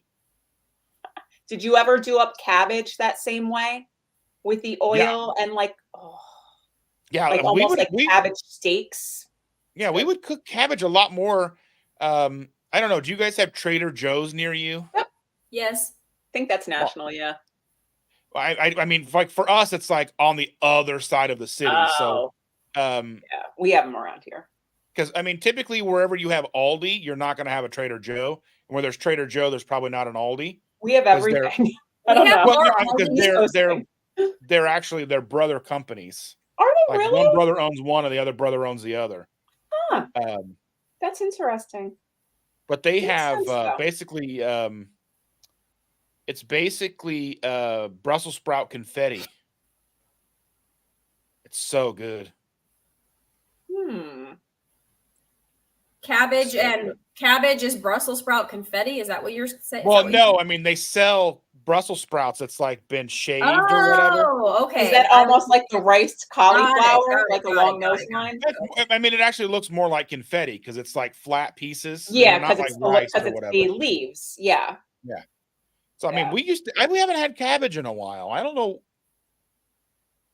We just haven't had it in a while. You about forget about it. Yeah. Right? I mean, I buy Brussels sprouts and I buy broccoli and I buy them frozen just because I can keep them in the fridge and they're usually frozen a lot sooner than you're going to get them fresh. Right. So Yeah. I mean, because if I buy something fresh and put it in the refrigerator, it's just, I'm going to forget about it. I'm going to pull it out. It's going to be brown and soggy and I just throw it away. Yep. Yeah. Yep. So, agreed. Oh, the puffer fish. yeah, the puffer fishes. Yeah. Won't be Let's eating see. any of that here. No. Evelyn says she always loved Brussels sprouts, but have never eaten them because hubby doesn't like them. That's a weird thing. That was something that Steve and I talked about, was the fact that there's such a dichotomy between people who love Brussels sprouts, people who don't, and then everybody who loves them telling all the people who don't like them why they're wrong. But you have to make them this way, then they're good. Yeah, if you make them this way, you'll love them. And Yeah. like You're I always eating ask them them, wrong. That's why you don't like it. Yeah. well, the first time I actually ever had them, my stepdaughter made them for us, and she boiled them, and I was like, well, that's not good. And then I was like, then I started seeing recipes, and you cut them in half and fry them up, and I'm like, yeah. Everything roasted or fried, it just, I think, tastes better. For sure. let's see. So we see here, it says, I went to a local university biology department and talked to a couple of tenured professors about plants, oxalates, toxins, and they admitted, yes, plants are loaded with them. They are. And I don't think that they're supposed to be the bulk of our diet. I think they were like an emergency fund. Yeah, you ate what you had to stay alive. Right. The same thing with nuts Yeah. and fruits. And I mean, there's a cycle to it too. So there's like harvest time where you're going to have things that you don't have. Because I mean, meat's kind of an all the time thing, and there's no real season. You can have beef, lamb, chickens. But when Yeah, it comes year to round, like the yeah. natural order of things, I think we would be seasonally limited to fruits. It's not like now where we can have, it's winter time, so all the berries and citrus fruits are being flown in, and now that's when we get all of those. And stuff you're probably not supposed to be eating right now. Yeah. And I mean, I don't think I don't think fruit's necessarily bad. I like, I like those little cuties every once in a while. Because I mean, I've got a granddaughter, she eats like crazy. And when she doesn't, I don't want to throw it away. So I'll have like the 3 pieces left over or whatever. I'm not dead yet. But, getting because it's a struggle getting her to eat things. She just doesn't want to eat at all. It's a problem that I kind of wish that I could have, but she just wants to but go I mean, play. that's what we have to set timers. We have, the Alexa thing downstairs, and we'll say, Alexa, set a play timer for 5 minutes, because she's 5. So 5 and 5, that's everything's dictated by how old she is or her favorite color. And so she'll go play for 5 minutes, and then she'll, if it'll start to go off, she'll like try to reset the timer. Like, no, you got to come eat a few bites. Because I make her like an egg sandwich, like an egg bagel in the morning, like a little bagel thin thing with egg and cheese. And she likes what she calls mac and cheese, which is just cottage cheese. And she likes, I make her some, so the most carby stuff we have in the house is for her, but she's going to have a little bit better way of processing all that than we do. We have like tater tots or some kind of hash browns for her, but just getting her to eat something is so difficult. Like, I'll make her every day I make her like a buffet of food, hoping she'll eat at least 10% of it. Right. She's got a spread every day. I'm up cooking and making food, and I'm serving her. I'm like waiting for her to tip me and to tip you. And it doesn't change either. But she doesn't. She's running off playing. My 17-year-old is the same way. Mm-mm. I don't know. Like, our kids were just like, our kids would not necessarily eat dinner, but they were like locusts. They would just go into the pantry and stuff would disappear. Yeah. Yeah, that's true. Especially when I started doing like the keto content and making cooking videos, I would buy specific things. Like, I would buy 2 bags of shredded cheese for a recipe, and I'd set them in the corner of the fridge, and I would get prepped and ready to make the video and go look for the cheese. Gone. And it would be gone in like a day. 2 packages of cheese would be gone. And I'd be like, hey, did you see this cheese? Oh, yeah, I ate that last night. 2 packages? Yeah, I was hungry.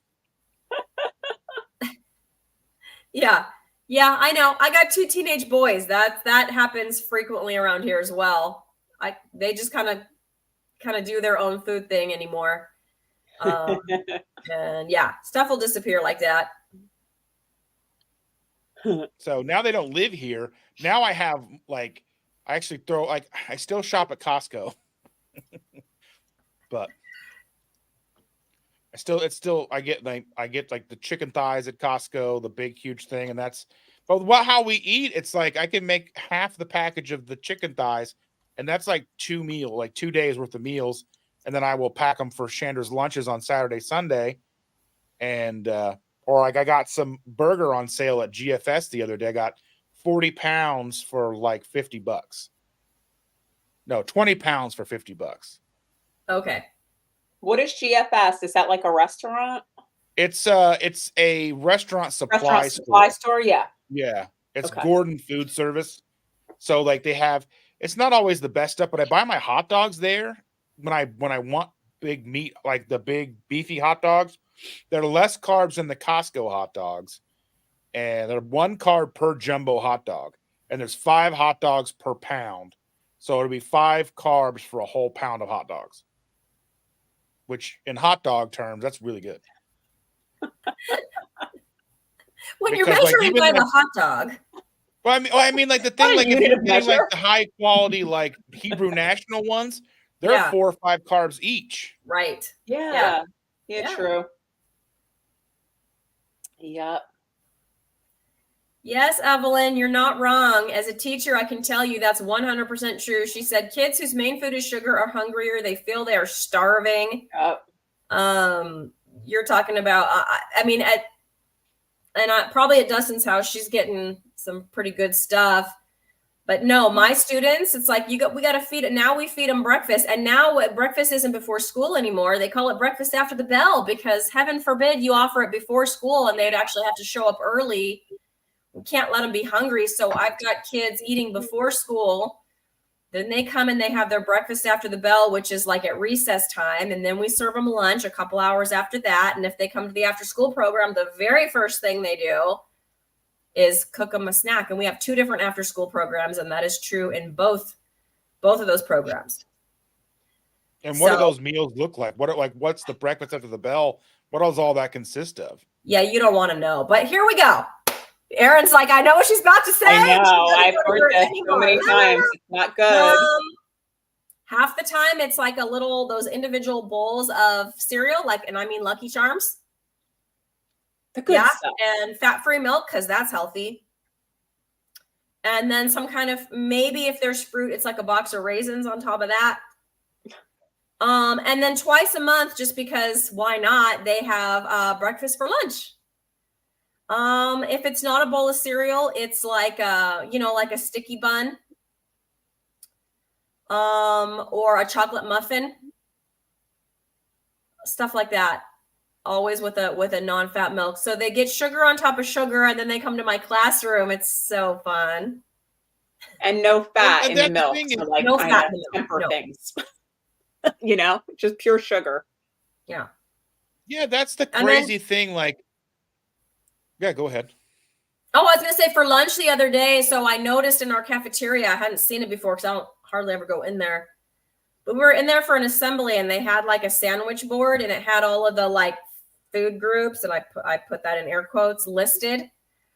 But my eyes went to the protein, because the whole point of it is it says protein, fruits and vegetables, whatever all the food groups are. And then for whatever is served in the lunch from that day, they put on that sandwich board. So this is what you're getting for protein today. This is what you're getting for fruits and veggies today on your plate. And I don't know what they all are. There was 5 of them. But my eyes went to the protein, and I'm not kidding.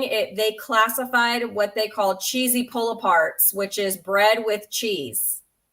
It's like cheese bread. That was the protein. That's what they put as the protein. It's more bread than anything. I mean, I can't. They'd be better off with just a block of cheese. Yes. It's more bread. It's like breadsticks kind of, and they're gooey, not just sprinkled with Parmesan, gooey cheese. Yeah. Of some kind, and whatever but it's more. I'm telling you, they're more bread than cheese, and that's what they put as protein on that day's lunch menu. So if they're not serving them a second sticky bun because it's breakfast for lunch day, that's what they're giving them for protein. It's not good. I mean, if you think about it, the crazy thing is I don't think people understand the fact that there are 3 macronutrients, and those are protein, fat, and carbohydrates. Really, then they talk about the ketogenic umbrella is what I'll call it, is we're eliminating a whole macronutrient. But when you really get down to it, what are they doing to kids? They're basically limiting 2 macronutrients in favor of 1. They're basically and 2 saying pretty important ones at that. Yeah, we're going to give them all carbohydrates, and we're even going to masquerade protein and call it protein, but really it's just carbohydrates with a little bit of cheese, probably a low fat or a fat-free cheese, and then there's fat-free milk or skim milk. So we're eliminating another macronutrient, and we wonder why we are so completely unhealthy. And people will argue tooth and nail about that. And so that's a video that I've been planning a video of just basically not even a controversial video, basically just telling people what the macronutrients are. I think people just don't know. They don't. Even me and my husband, we have this joke because I've always been into nutrition and tracking and all sorts of stuff throughout the years. And he didn't even know that certain things had carbs in them. And so he'll be like, what's a carb? Now he's joking with me. But I think that a lot of people are like that. What's a carb? What are your high carb foods? Oh, well, pasta and cake. That's the first thing they think of. People just don't know. Yeah, I have a friend who's close to me, and he's a type 1 diabetic. And he was looking at carbs the way that hospitals look at carbs. Like a serving is a carb. I was like, you need to limit your stuff to 20 carbs a day or less. And he was thinking, well, one carb is one. I'm like, no. One serving of what they say is one carb is probably 45 grams of carbs. You need to limit that to 20. Yes. A day. Yes. Hospital food. Ugh. Good. Yeah. When I had surgery in 2016, we had just started doing, excuse me, we had just started doing keto low carb. And that was kind of like trying to lose weight for me to have my umbilical hernia surgery. And going into the hospital, we weren't fully keto yet. We didn't start that for about another month. But in the hospital, they were bringing like graham crackers and peanut butter. And I ate that stuff. And I remember Chandra went down and got me a slice of pizza. And I remember being like, well, this isn't low carb. But I was, just out of surgery. So I was in a state where that tasted amazing. I was like, ooh. Yeah. Yeah. So I have had 2 hernia surgeries, Dustin. So I hear you. Yeah, they're not fun. No, they're not. Yeah, because the fact that I've got a nurse that lives with me that tells me what to do, and so she wasn't my nurse, but she was there being my nurse, and she made sure that I saw the surgeon she wanted me to see. I was in the hospital that she wanted me to be in, on the unit she wanted me to be in. She was very, I know. because they initially wanted me to go to like a surgery center. She was like, with his comorbidities, there is no way he's going to go to a surgery center. Yeah. I'm 400 pounds. And I remember coming out of surgery and they're moving me from like the surgery gurney to my hospital bed. And I remember being just out of it, as you are. And I remember apologizing to them because I was so big and they had to move me. Aw. Yeah. Yeah. So, yeah. Wow. Your wife's head must spin with everything she sees people getting fed at her job. Oh, yeah. So when we first went keto, she said she was talking to the nutritionist. And the nutritionist kept saying that, keto's so bad for you. But she was like, why? Look at the garbage you're feeding the patients. Well, it's just like, it's just so unsustainable. But why? It's just you just can't keep it up. But why? They didn't have an answer. Yeah. Yeah. So my doctor, straight up, the doctor that fired me after my cholesterol went up. Anyways, that doctor, Erin's laughing because she knows the story. That doctor, when we started having a conversation about diet before the blood work and before all of that, told me that she was shocked that I was reporting that my inflammation had gone down because ketogenic diet is not an anti-inflammatory diet. Like, she looked me in my eyes and told me that. And I was like, I can see that you know nothing about this. In my head, I said that. I didn't say that to her face. But yeah, she told me that's weird that you're saying that because keto is not anti-inflammatory. And also your cholesterol is going to go up and it's a very unhealthy way to eat. So that's what my doctor told me before. And then I got the cholesterol results and then we all know what happened after that. My cholesterol, I'm a lean mass hyperresponder, Dustin. So my LDL is through the roof. But so you didn't follow the Dave protocol when you went to get your cholesterol pulled? I did not know about the Dave protocol and the Oreo cookies, and maybe I should have had a couple of those. Tell me about this. Okay. And does it work with gluten-free Oreos? Right. So for lean, this is not for everyone, Erin, but for us lean mass hyperresponders, if David's still in the chat, he's one too, so he knows. So what happens is, according to their best, theory right now, has to do with the lipid energy model. So it's because we were lean to start with, or we're very lean, our BMIs are low. And so we don't have a lot of glucose stores in our liver. So we do this, our bodies will do the same thing basically with lipids. And so the triglycerides and HDL are like this amazing ratio, but like the LDLs go up because that's what is like transporting all the stuff. But if you give us a little bit of glucose, the LDL, our body just goes, oh, okay, and switches back. And so you will know your LDL will just come back down to like normal range.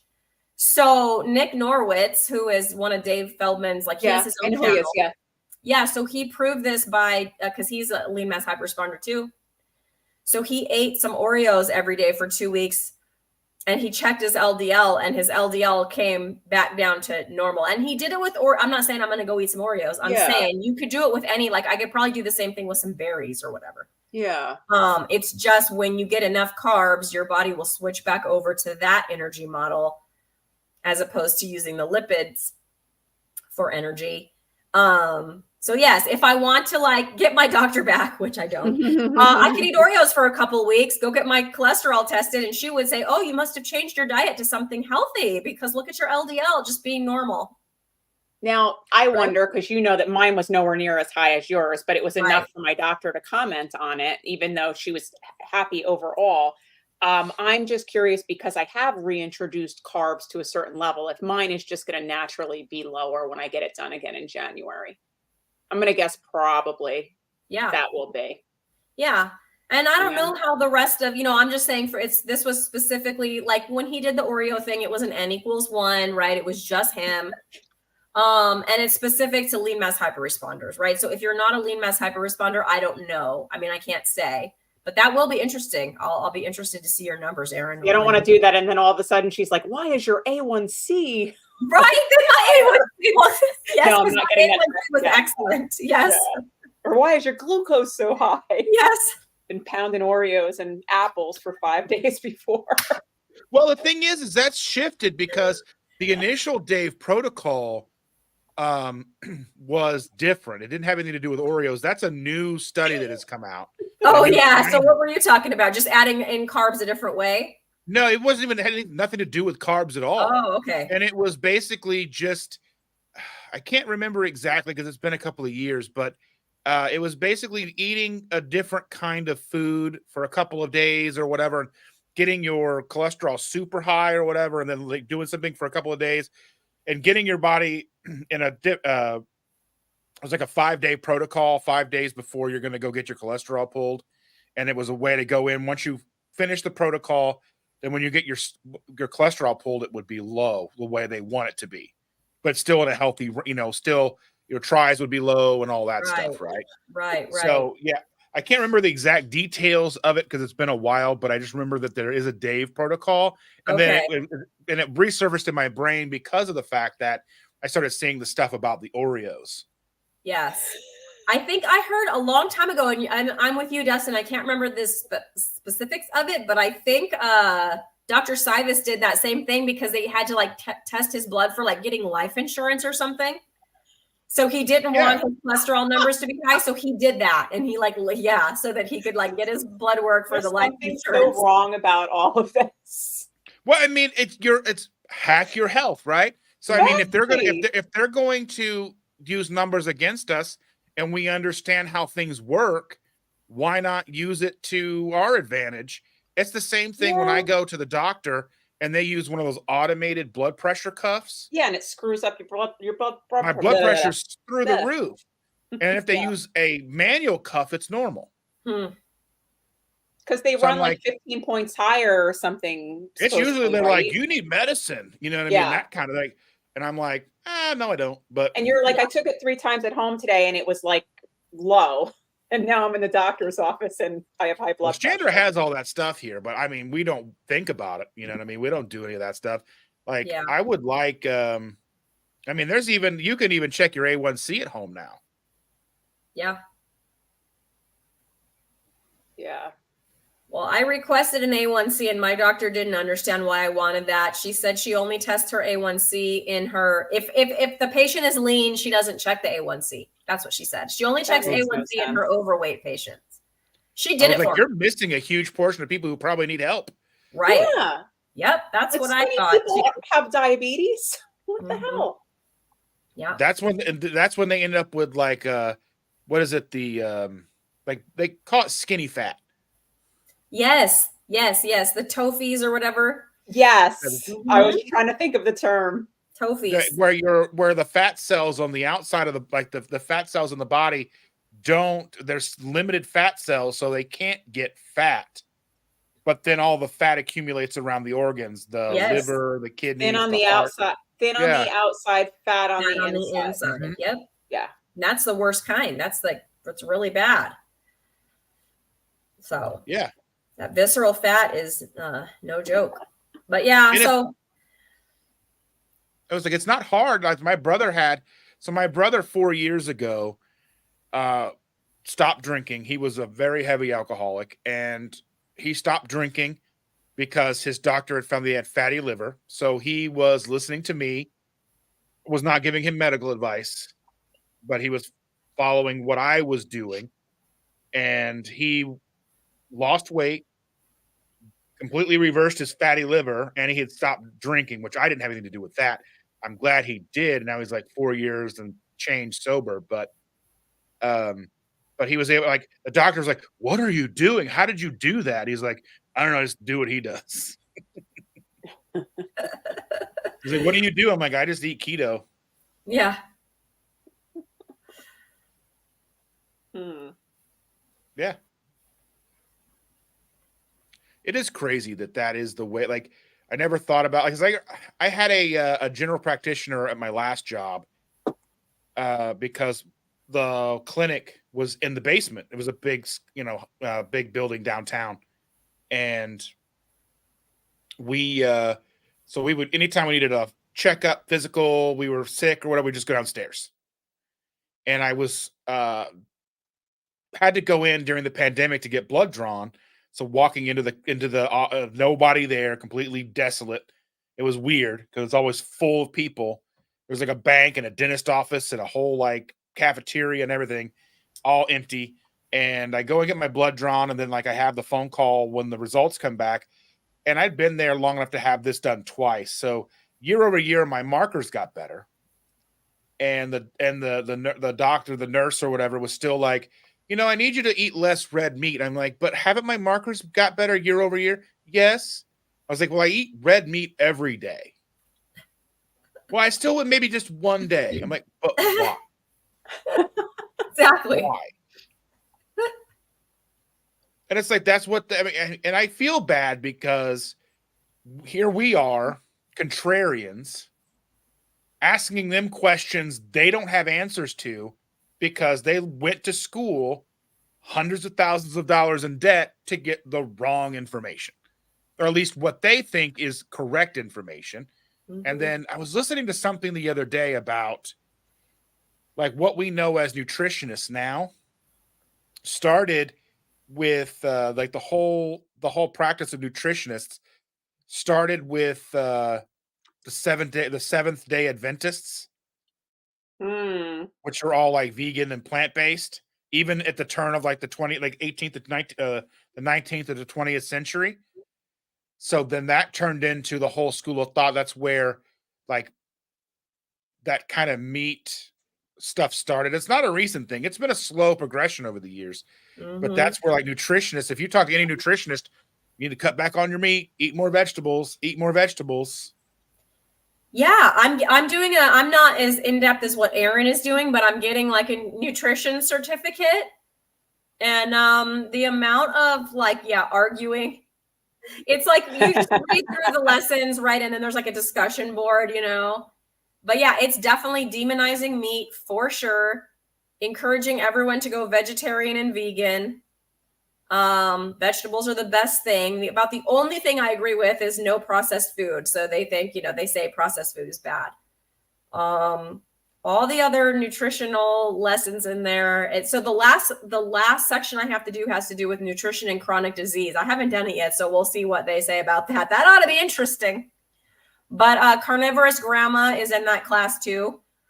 The discussion boards have not been very vocal. I was kind of hoping they would be, so I'd have some things to say. But yeah, it's just been kind of quiet in there.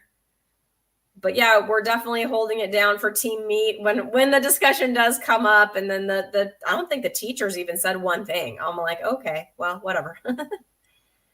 Yeah. But, are they even teaching anything, or is it all just straight from like modules? Yeah, it's modules like that. So it's just I just did it because Robin was like I'm like, okay, I'll take that class with you. I haven't done a college class in a while. Let's do it. So it's like my first one in years. But yeah, it's all but just modules. So you read through the stuff and then you take like a test, and then there's a discussion board, but they don't even require you. Like in my other classes way back when, like for my master's degree, anything that was online, you had to post so many discussions. Like that was part of your grade or whatever. Yeah, it was very different. Yeah, this one It is is like now. it's there, but you don't have to use it. So people aren't really using it. Yeah. So you just have to read through the different modules and then take a test and pass with whatever I don't know what the minimum percentage is.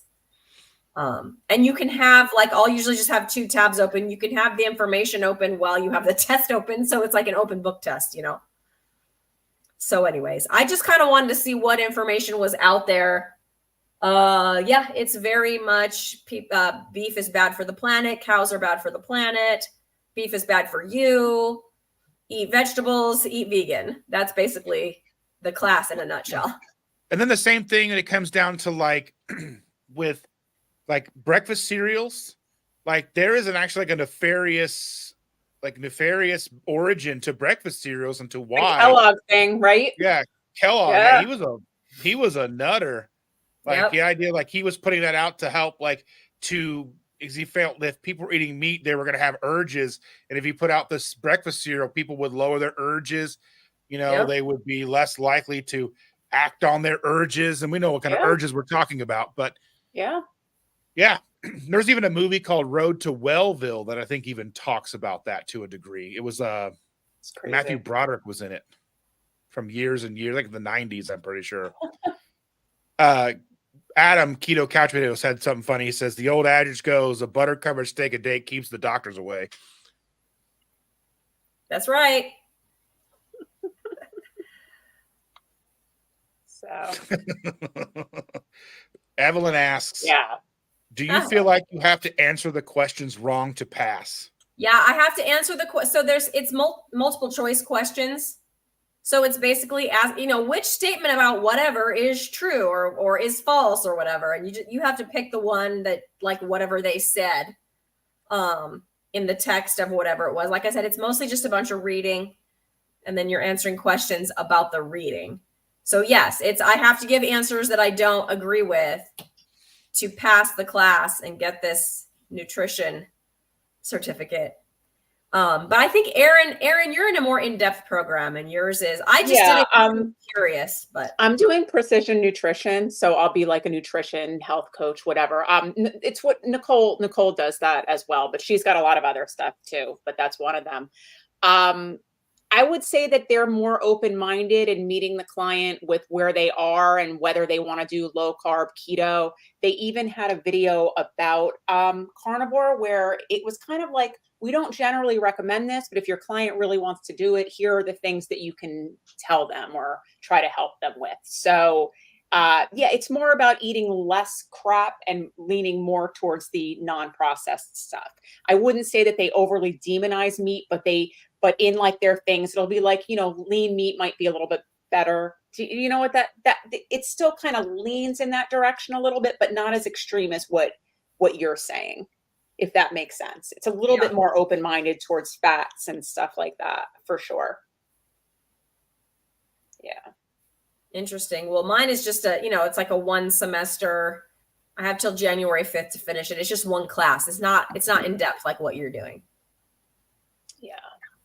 So do you think it's worth it, or are you going to utilize that in some capacity?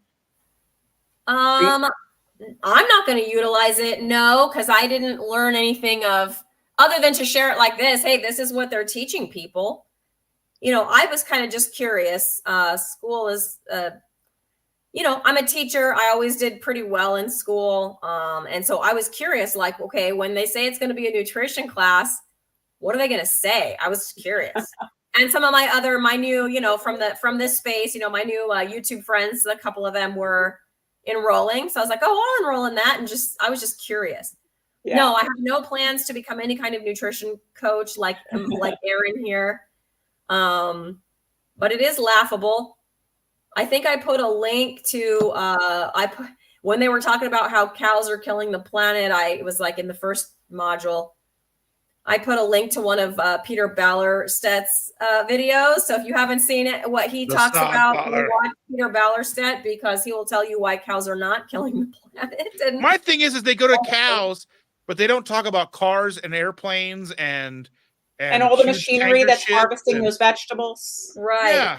Right. And killing off the wildlife and everything. Right. Yeah. Yeah. The birds So I and just put a everything. link to it, and then nobody responded, but yeah, I was more just out of curiosity because I wanted to see. Yeah, Becky, Yeah. plant agriculture is killing the soil if you don't have the cows in there to renew it. Yeah. And It's devoid of Zoe all of the Barcombe has magnesium some and pretty everything. alarming Yeah. things to say about the state of our topsoil. And the fact that if a farm wants to change and become a regenerative farm, become self-sustaining, become a very clean farm with, grass-fed, grass-finished, and have free-range chickens and all this, that, and the other. I was listening to an episode of Joe Rogan, and he had a rancher on. I can't think, like White Oak Pastures, maybe. I could be totally wrong on that. It was about a month or so ago. And he said that it took them like 20 years and a lot of money to transfer their farm over. And they were able to hold less cattle and such. And they even had issues with chickens because they would have their chickens out and they had reintroduced bald eagles. And the bald eagles were picking off their chickens, but not to eat. They were doing it for sport. And the government is supposed to repay them for any livestock that are removed by protected species like the bald eagle. They're supposed to give them like whatever it is, money, like up to $40 a chicken or something like that, or whatever, for every chicken that would go missing. But it was a very difficult process and almost never really came to fulfillment because of the fact that they didn't really care. But like, as I know, that's something that's happened to us because where we live here, there's a national park about a mile up the road from us. It's the only one inside city limits in the United States. Oh, okay. It's called Eagle Creek Park. And they've reintroduced bald eagles there. So we will see them from time to time. But luckily, we don't have anything outside that whether they come this far or not, I don't think so. But there's also lots of deer and they're protected. So you see deer in there. And then every once in a while, they do have to open it up to hunting because they get overpopulated. And you can drive by and see like the leaves on the trees are all the level. Deer level. Yeah, deer level. Yeah. Yeah, we have So that problem here. Yeah. We actually have bald eagle here again. You'll see them from time to time. And the one thing we have to watch out for is with our small dogs. Because we had not a bald eagle, but a large hawk swoop down and try to take my one little guy the one day in the yard. So probably wouldn't have carried him for too long, but would have done some serious damage for sure. Yeah, we have hawks here too. We have red-tailed hawks. You have to watch out with the cats. Yep. Yeah. So One you think on like, our fence. like how big a bald eagle is, and like Yeah. it can just take a chicken. Big. And they're not even doing it to eat. They're doing it to like for sport Eagle to games. show off to the other Eagle eagles. games. Yeah. Showing off for each other. Who's the better hunter? Impress the ladies. Yes, they're impressing the ladies. Birds. Because they said the first there was a couple, like one, then there was a couple, like a male and a female, and now there's lots of them. Yeah, so we have our two of our cats are indoor only. They do like to try to escape. Yeah. Just to get scared to come back in. And then we had an indoor outdoor cat, but he went missing a few months ago and was gone for about 2 months. So he was older, so we thought maybe he was gone. And then he showed up one day, and we haven't let him out since. Just because he'll go and he was friendly and would go and get stuck in people's garages and stuff. And yes, he'd run the neighborhood. Yes. That's awesome. Cats are like that. We had one that adopted us during COVID. It was very nice. We named her Stormy. She was around for like 2 years. She would come and she would get fed. We named her Stormy because she was mostly white with like some gray on her. But anyway, and we love that cat. And she just kind of adopted us. She would hang out in our backyard. And then one day she just was gone. And maybe a hawk got her, maybe a coyote. I don't know. But it was, yeah. Here one day, gone the next. But like for 2 years, she would hang out in our backyard, and her and Pixel would, they were like frenemies. They would Pixel can't go out, but they would like at each other at the screen, stuff like that. I'm laughing because I know a story of a family that I know around here who they moved and the new family moved in, but they didn't move very, very far. And the cat would just keep going back to the old house and the old neighborhood because that's what it was familiar with. And then eventually the family that moved in, that was their cat. Like you said, it adopted them. That's so they couldn't get rid of it. This is where I live. This is my house. Why did you switch? Yeah, exactly. So my parents used to live in this like rural area up in the mountains. It's called Julian. If anyone's from California, you probably know. It's like a touristy town. Anyways, it's up in the mountains and it's rugged and there's like mountain lions and stuff up there and everything. And they moved from like living in town to living 5 miles out into like the woods. And one day my dad went into town and our cat's name was Mookie. And he saw like Mookie just like cruising down Main Street, like heading for our old house. And if he hadn't have seen, like she was all bedraggled, she had gone cross country 5 miles through the woods, braved all the mountain lions and everything. I'm pretty sure that's a movie, Christy. It was Homeward Bound. Homeward Bound San Diego edition. Yes. Love it. In the mountains of San Diego. Anyway, yeah. So he just happened to see her. Like, I don't know why he went into town that day. He was like, that cat looks like Mookie. That cat is Mookie. We had an old cat. We had another cat, and he disappeared. And we were driving back on the back road of our neighborhood, and because we live out from the city, but we like live between like outside of Indianapolis, but then we live like on the border of a couple other bigger towns or whatever. And so where we are is not rural, but it's like pretend rural, And we were driving up the road. It was dark. And Shannon was like, "Is that our cat?" So she stopped to get this cat, thinking it was our cat, and it was a raccoon. She was trying to bring a raccoon home. But if she was allowed, she would have like mountain lions and all these things in our house. She wants giant cats, and I'm like, they will just eat us. And she's, I'm okay, and I'm like, I'm not. Get a Maine Coon. Those things are pretty big. That's what we had. We had a Maine Coon. We already have Maine Coons. Okay. Yeah, we had a Maine Coon, and that's the one that left, and he started a gang in our neighborhood. A gang? A cat gang? Yeah, because we would just see him, like he would show up at our doorstep, and he would see us and go, "Oh wait, your guys is why I left." Like, and he would dart off. That's funny. So too much. So I guess there's a 3-legged cat. Yeah, I was replying to that because of a red-tailed hawk. Yeah, those hawks go after the cats, man. Yep. Lost a leg in that red-tailed hawk attack. So there was one day a red-tailed hawk landed on our fence in our backyard. It was just sitting there. It's big. And that's Cat Stormy I was telling you about. She's down there stalking the hawk. Like in her mind, she's like, "Oh, bird, that's my dinner." I'm like, "Stormy, that's a hawk. That's going to eat you for dinner. You're going to be dead in about 2 seconds." Yeah. Fortunately, the hawk flew off and it was fine. She lived, but yeah, she was like all in hunt mode. I'm like, no, you have it backwards. I'm sorry. You got your food chain upside down or something. We like Bob's Burgers. There's a cartoon. And we were watching it, the new episode.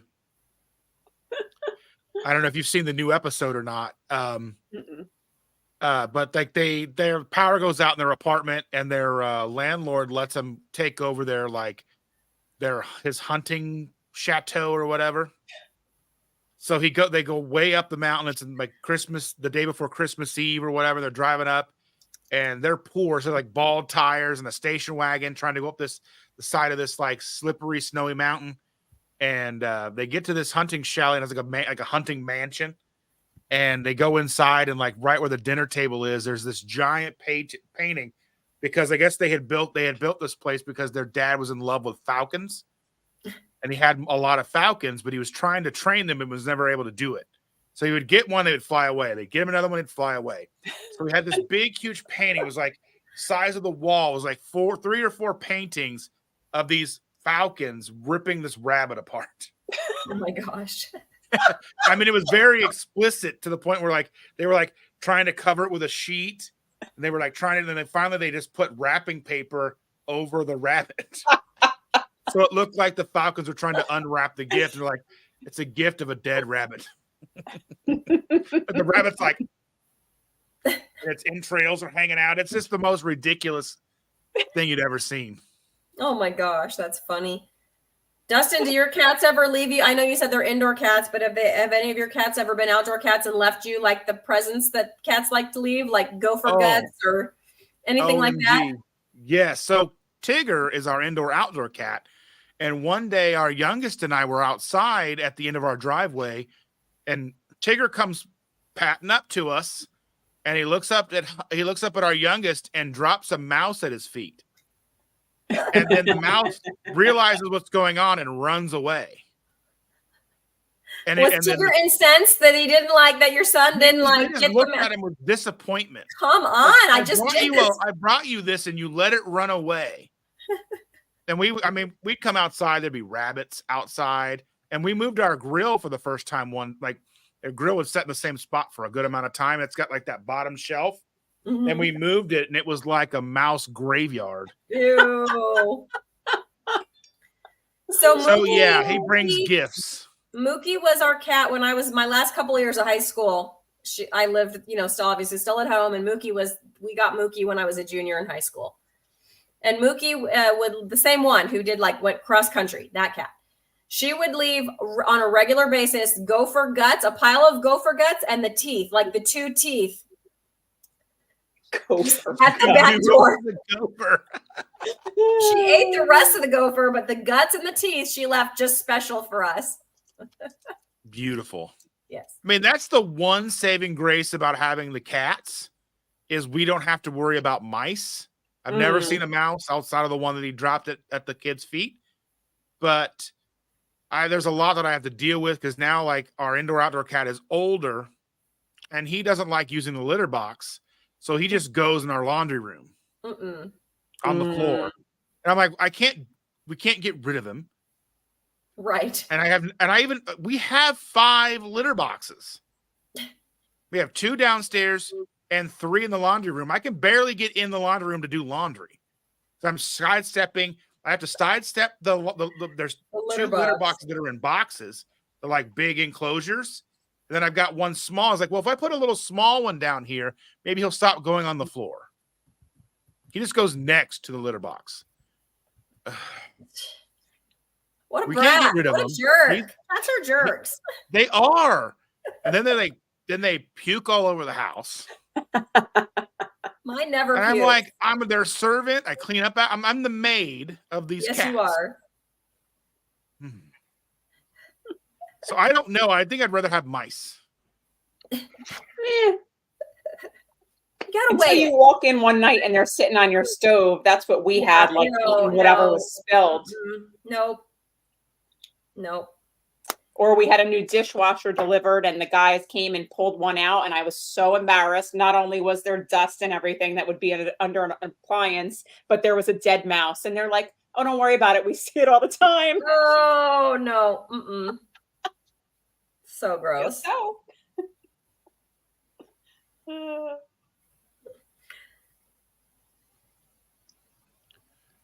Let's see.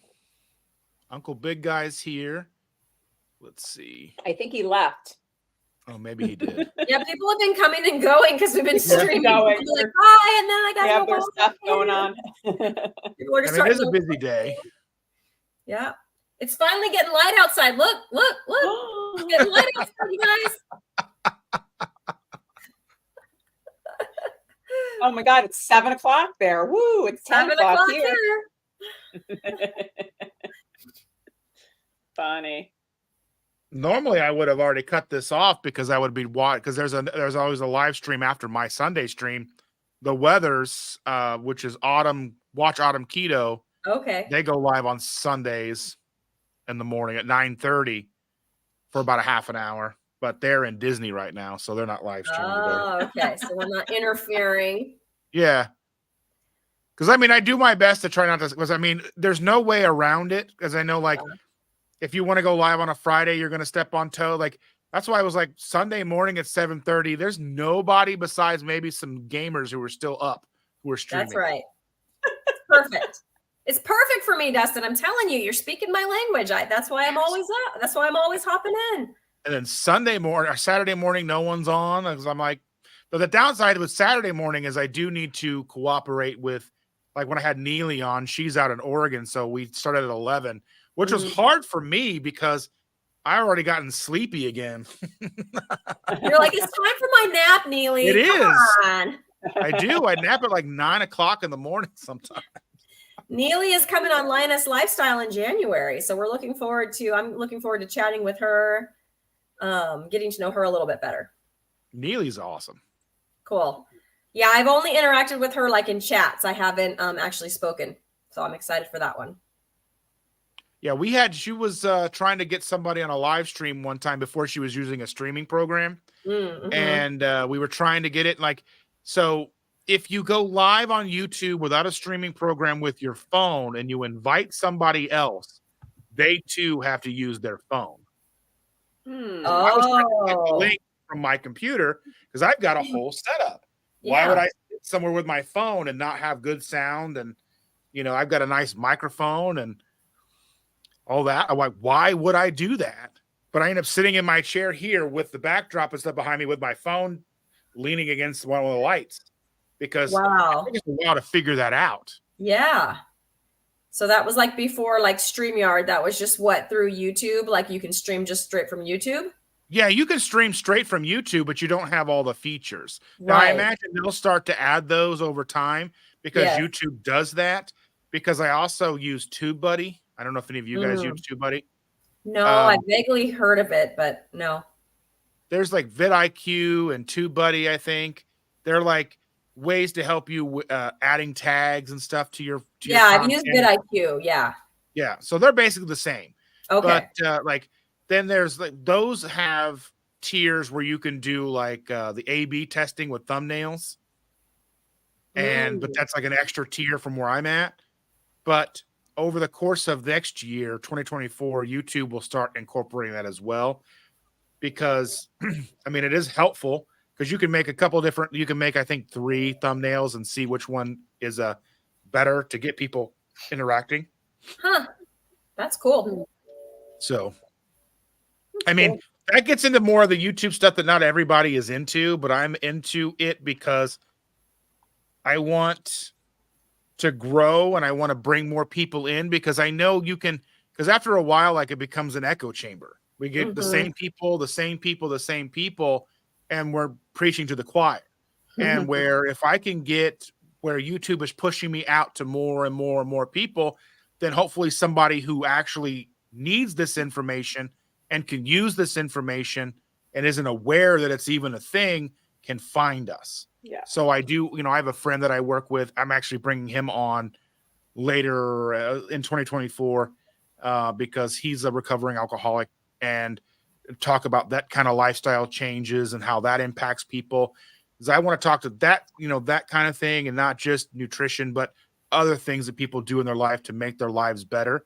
Because I think even some of us may have those issues that we're not necessarily dealing with yet or whatever. So, I want to be well-rounded and I don't want to just preach to the choir. That's why, if carnivore, keto, vegan, vegetarian, paleo, whatever, just people who are doing something to be healthy, whether they're, eating less and moving more, whatever it is that's working for them, whatever. I want to see what makes them tick and how they feel. And so utilizing all the analytic information that I can find, hopefully will get myself out, grow the community, and then they say rising tides raise all ships. So.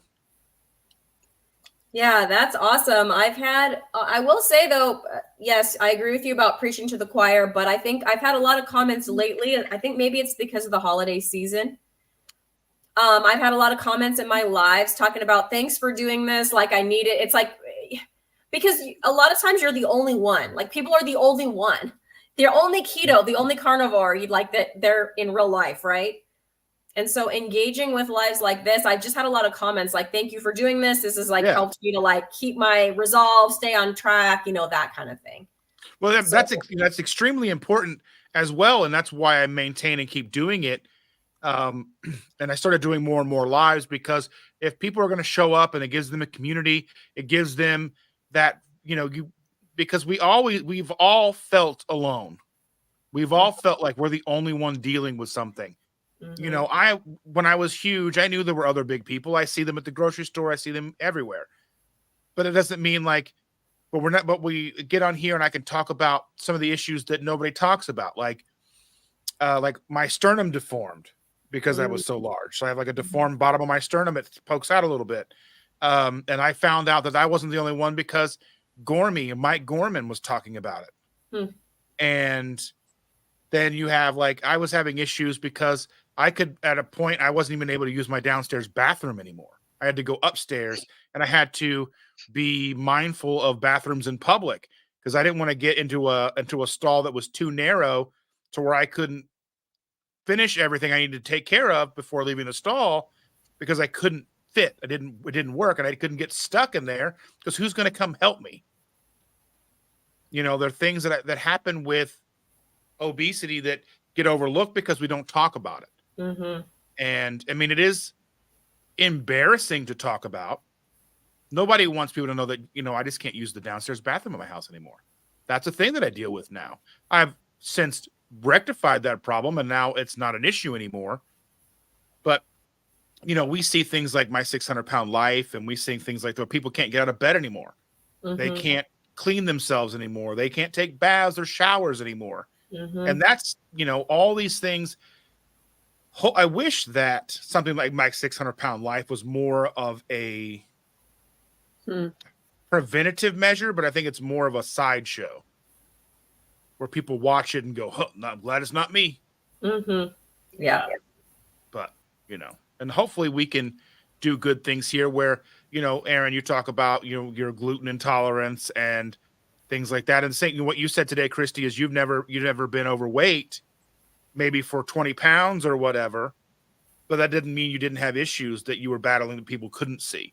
So someone who's overweight, we're wearing our issues on our sleeve because everyone knows you're fat. We do everything in our power to, we don't tuck in our shirts, or we wear a bigger bag of your clothes, or we dress a certain way so that goes unnoticed, or at least in our minds, it goes unnoticed. Because if we don't notice it as much, you don't notice it as much. But obviously, we all have clothes, especially as a bigger person, that I wear that make me feel more comfortable, but it's all like smoke and mirrors, but yeah. Yep. I still don't. I'm not going to wear pastels. Like big people, to me, in my opinion, I'd never wear pastels. I don't know. I heard you say that if your granddaughter asked you to wear a princess dress to Disney, you'd be wearing a princess 100%. That's a different thing. But I mean, that's a totally different subject. But she's not going to be like, Paul, I need you to wear powder blue. Can I have her phone number? She doesn't have a phone yet. She thinks she does. That's funny. No, I just want to tell her, hey, tell Pa. That's funny. Yeah. I'm just teasing you, Dustin. I already end up with stickers on my head all the time and bows in my beard, and I'm not against the nail polish stuff. I don't care about that. I used to get when I was when our oldest daughter was younger, she would paint my toenails, and I'd wear flip flops to work, and people were like, "What color do you got today?" And I'm like, I don't care. I love that. That's I so want to see the bows. I want to see the bow. Oh, I want to see the bows, all different colored ones. Yes. I usually post those on my Instagram stories when they happen. I post some of them. So okay, well then I need to go back and look through there, because I don't know if you'll find them now, but I mean, I usually just do them in the stories. But just keep an eye out and look for those. I'll post them eventually. She'll come and put bows in my beard, or she always like people are like, "Why don't you braid it?" I'm like, that hurts. It's like you try to move your neck, and like the hair here is braided to this hair back here, and it's like, oh. Oh man. Man beard problems. Aaron, we don't know about that, do we? No, but I can remember my daughter wanting to do my hair and like practically pulling it out of my head. That was always Ooh. fun. Or braiding Yeah. it. Yeah, I don't have girls. I have 2 boys. I didn't have to deal with any of that. Sometimes because when we nap, she'll nap between us, and she'll play in Ma's hair, Chandra's hair. And while she's falling asleep, she'll just curl her fingers into her hair. And sometimes she'll roll over in the middle of it and get in mine and start doing it. I'm like, whoa, gotta be careful with that. Does she call you guys Ma and Pa? Ma and Pa. That's so awesome. Is that like a tribute to Little House on the Prairie? I was gonna say it's like Little House on the Prairie. Yeah. I love He it. has no idea, That's the but first thing I think of. Well, yeah, that's it. what I would think of, like that or Ma and Pa Kettle. That goes way back to black and white movies. But no, we just let her choose what she called us. Because we were like, well, what are we going to, when we found out that the daughter was pregnant, the day that they sat us down and told us, Chandra was like not happy. And I was upset, as you kind of are a little bit. And because she was only 18. And I had to run the middle boy somewhere. I had to take him to the bowling alley to meet some friends. And Chandra's livid and upset. And I was mad and upset driving there. On the way back, I was driving and something just clicked in my head. I was like, we get to take her to Disney in 5 years. And I was okay. And we did. We went this year. And It was everything I could have hoped it was going to be. And yeah, I've been excited since really just a few hours after knowing she was going to be here. I was excited. So, and then I've been lucky enough that because I lost my job mid-COVID. So I would basically just been at home and I've just been like the at-home guy. So I cook and clean and do the grocery shopping and take care of her and been able to do the YouTube stuff. And I have no real restrictions during, when I can and can't do streams and all that stuff. So because luckily enough that Chandra is in a position that we don't necessarily need 2 incomes, it would be better, but here we are. Yeah. So, and I've been able to, because before Chandra moved to this hospital, she was at a different one. Her schedule was different. So I had her by myself most of the time. So then I couldn't have been more lucky. Like losing the job wasn't fun, but it turned out to be some of the best things for me on a personal level and a life level, because I was able to spend time with her and then start I had put a video out before, like the year before, but it just sat up by itself, just one video. And I didn't have much to do with it. I just recorded it. My friend edited it and put it up for me because I didn't have any idea what to do. I didn't know how to do it. Mm-hmm. So then when I lost my job, I started doing videos on my phone and uploading them without really even editing them necessarily. I had a video editor that I use on my phone. I still use the same one. But then I had to teach myself how to use a full editing program, and I got a camera and I started doing more and more and more, learning more and more. And I had the time to put into learning how to do all of this. And so I'm very, very fortunate. So. Yeah, that's cool. That sounds so familiar. I've taught myself everything about YouTube in the 3 months or so that I've been on here. Yeah, I was joking around, but it's kind of not really a joke, I guess. I never even took a video. Like I never hit the record button on my phone in my life because my husband did all that stuff. And I just prefer to live life. I don't want to be behind a camera. So I barely even take pictures of stuff. So yeah, this has been, I had to learn where the record button was on my phone. And that's how deep the learning went. And yeah, the editing, the thumbnails, all that stuff you're talking about. It's been great, but yeah, while teaching too. But I have the energy to do it now. Like I said, I come home from work and it's like, all right, now what? What can we get into? Speaking of YouTube, could everybody go and watch my stuff because I have 666 watch hours and it's freaking me out. Does it count if I watch it again? Because I've watched all of your stuff once. I'm like, can we get off of this? You can go into incognito mode and watch it again. Okay. I'm gonna do that, Erin, because I know I've But watched all of your it still won't update for a day or 2 or 3. It takes so you can pull up your analytics. It just updated, I think. And look at things. So it's difficult because I've been doing this like basically full time for over going into my 4th year now. Yeah. And looking at analytics, like so this month, the last 28 days, I have 721 watch hours last 28 days. So I mean, I've been monetized for about 2 years now. Nice. It would be nicer if it paid better. and I always say that as in full transparency, because I know that I do it because there's a lot of creators who are just starting who get frustrated. There's people who watch us and don't really understand what it is that we do and what goes on behind the scenes. Yeah. Some of them may have misconceptions on what goes on behind the scenes, and I'm very transparent. And I don't do it to entice people to do super chats or any of that stuff. But just to kind of give people an understanding of what work goes into what we do. Yeah. It's a lot of work. It is a lot. I mean, I was surprised. I mean, I don't think I'll ever be in the black running this channel. Right. You know? I just got monetized fully like last week. So I just hit my 4,000 hours like last week. So now I can see the little, the pennies that go in. Yeah. It's like watching your affiliate links every day.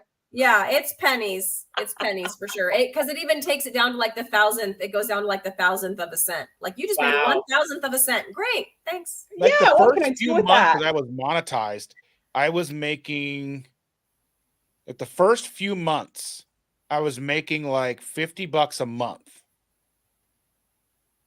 And then something happened, and for like the next year, it was like $15 a month. Ooh. And then like, which I mean, $50, $15, either way, it doesn't make much of a difference. But you watch that, and then it's like it hits you. You're like, I'm putting in all this work. I'm making like 3-4 videos a week, for and $15. And I think, I mean, even now it's finally started going up now to where like the last 28 days I'm at like 43.73. Okay. So it's going back up, but I mean, you know, like, and I was talking in my live, the first live I did yesterday, I was like, you know, if I could just cover the cost of internet and cover the cost of StreamYard and maybe have enough to buy a new camera every once in a while, that would be awesome. Yeah. Yeah, like I was talking about, I want to get that soundproofing stuff. Oh, Becky, that's so sweet. Look at that. Look at that. I think that's on. I'm not sure whose channel. That has to be yours, Christy, right? She said roar, so I'm thinking it's mine because she was on Linus Lifestyle. We roar. In case you haven't watched our female focused live stream, Dustin, I don't know why you wouldn't have. But we do have some lions that are regular, that do watch regularly. Christy, you can go to Starbucks today now. I could go to Starbucks today. Thank you, Becky. That was too sweet. Just nothing above a venti. We do our roar. Erin, are you practicing your roar for Tuesday? I'm going to do something else. I don't know. Are you going to meow? I'll bark. No. I'll have to bring my dogs in and they'll bark. Your dogs will bark. Come on, Erin. Come on. It's all in good fun. But anyways, that's amazing, Becky. Thank you. Becky knows she creates content. She has a good I've been enjoying her Vlogmas, Becky. And Evelyn hit the nose on the head. She's on the head of the nail, whatever I'm trying to say. But I met Evelyn at Keto Palooza in October. Oh, that's awesome. She was going around and she was giving she's making everybody friendship bracelets. And she had a speech at the very end. There was kind of a time where people could come up and kind of give like a testimonial, a speech of what they learned from Keto Palooza. And she had one of the most compelling speeches. I was in tears because she says that she was like, finally, I'm not alone. I love she's that. One of the sweetest people I have ever got a chance to meet. And there was another guy that was basically the same thing. And his name was Clay. He doesn't really come into the chats, or at least I haven't seen him maybe more than once. But he had a great speech. It was put me in tears. Beginning of the conference, and then he was like, how that changed everything. Just the little things, like, So. Does Evelyn have a channel? She does not. Okay. Maybe she should probably get one. Yeah, that's my favorite thing about doing this. It's not, like Dustin, like what you were saying. It's pennies, right? It's just a few dollars, but it's priceless to me, the community. Because like I said, when I first got in, I was doing all the, the Dr. Berry. That's how I first discovered the proper human diet and what keto really is. Like what you were talking about earlier too, like low carb, but like what is even a carb? Like that's kind of where I was. Then I learned about it. But then after I, kind of got my education with, the doctors, that's when I just started discovering channels like yours. I just discovered you recently, but, just regular people doing this every day. And it's all of these connections and reaching out to people. And that's the first thing I did. Like I made my channel and then I was like, no. So I was like, hi, I'm Christy. I'm over here. I just started introducing myself to people. That's how I met Aaron. That's how I met, Ellie was on here earlier. That's how I met you, Dustin. I just popped into your, remember that? I don't know if you remember, but I was like, I'll come and talk to you if you'll accept a carnivore. Yeah. That's what I tried to say is I tried to tell everybody, it doesn't matter if you have a channel or not. I want to talk with people. Yes. And I think one of the issues that I did run into when I started reaching out to people, trying to get normal subscribers and normal people who were in these chats to come on and talk, and I was inviting them and I was inviting the channels as well. So Steve and Nilly and all of these, they were quicker to respond and started filling up my dates over the people, because I think people are nervous. Yeah. They're not as comfortable coming on here. I mean, you can say that, it's difficult. Like I did my first, wasn't a live stream, but I did my first podcast appearance. I did one like in studio, like I went to somebody's like podcast studio and sat in and did one couple like in 2018, something like that. And then I was on Keto Geek podcast years ago as well, with Fahad, and I did that on my phone with earbuds in and talking, and then long before I ever did YouTube. But I mean, the nerves going into it, and the nerves, like I was always terrified of public speaking. If you had to get in front of class and read a paper or anything, I was always terrified. And here I am 3 times a week. But over time though, back in my early 20s, I was in bands and played, went and played shows all around, toured around states and stuff. And so, I mean, that gets you up on stage, and that kind of gets you a little more comfortable with being in front of people. Yeah. So now doing this is just normal now to me. I get a little nervous here and there, not so much for the talking, but that I want to not come off like an idiot. Yeah, like that. I still get that feeling sometimes, but also I've never done a solo live. You're really good at those, Dustin. I'm always afraid I'll run out of stuff to say. I do okay when I've got other people on screen with me to bounce ideas off of. Somebody said they wanted to come on. Let me try to see if I can see where it says. Are they asking to join the stream, or they wanted to come on and be with me? Not sure. We don't know. But if you want to join me, the best way to reach out to me is on Instagram. Just message me on Instagram at Keto Simple. If you want to be on my live stream, just be advised that I am booked until April. So we'll make it work, just probably getting closer to that date. So I'm not sure who Blocky is. I don't know Blocky. I feel bad because Cindy DeManch it was in here earlier. She and I have a shared Google document. It's like a spreadsheet with everybody's, not everybody, but it's growing because it's so easy to forget who people are. Yes. And sometimes there's similar names and you're like, oh, hey, so like there's a couple of different Bobs that come in. And I don't want, I want to make sure that it's a community, and I don't want to be like, I don't know who you are. And I mean, at first I may not, but I'm going to forget because I'm terrible with names. The number of times I've ran into people in public with Chandra, and I'm like, hey, this is Chandra. and then she's like, oh, then they tell their name, because I can look at somebody in person and remember the concerts we've gone to, the stuff we've done, movies we went to go see, but I can't remember their name if you pay me $1 million. Yeah. I tell my students every year, I'm like, it's going to take me 3 or 4 weeks to learn all of your names. Like, just deal with it. And then I'll get a new one. I'm like, oh, and I'll say their name, and I'm like, okay, I got it. Okay, I got you. Now I got to work on the other, 60. Yeah. I've just accepted it. Like, I'm not great with names, and I'm just gonna take me some time to learn them all. It's fine. But yeah, it's hard with the screen names, the screen names being different from the name, and keeping them all straight. I know Renee says she needs access to that list. I feel like that's same, Dustin. I need access to that list. It's okay. I can't remember your name either. At least Evelyn makes it easy. Evelyn, she has her picture and her name right there for me, so I'll never forget her. You can't miss Evelyn. I love it. I don't wear bracelets or anything, so I took her friendship bracelet, but I put it in my nightstand, so it's always there. Aww.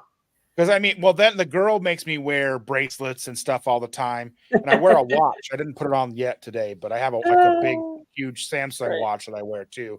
But I used to be like a person who wore like bracelets and stuff all the time, but then I just got to where like I don't even wear necklaces. We wouldn't be able to see it anyway. You got the beard now. You don't need the necklaces. Yeah, it makes tying a tie difficult, but just tie it around the beard. Put a little bow tie on the beard. Yeah, that happens a lot. I have bows, pink bows, purple bows, Christmas bows, Halloween bows. Oh man, 3 hours, people! Wow, you guys. At least Renee puts her name in it, because Renee, I think she changes her. If this is the same, I think she changes her screen name quite often. If I'm thinking of the right person. I don't think so. I've only ever known Renee as No Insanity, although I've only been here for a few months. So maybe she does, as far as I know. That's it. Like there's like different Renees, and yeah. Like, I never met you before today, Dustin, and look at us. We're the best of friends. Really? The best of friends. Yeah. Aaron and I have done lots of lives and things together. Not Dustin, though. Just, in the chat, yes. I've been watching him for a few weeks now and, chatting in the chat. But as far as talking like this, nope, this is our first one. Okay, so she is not the one I'm thinking of. So sometimes there's a Renee that's related to Shelly over at Hungry Heath, I'm guessing. And she changes her screen name all the time. But then she started, I think, and so I was thinking it might be the same person, but it's not as small a world as I was thinking.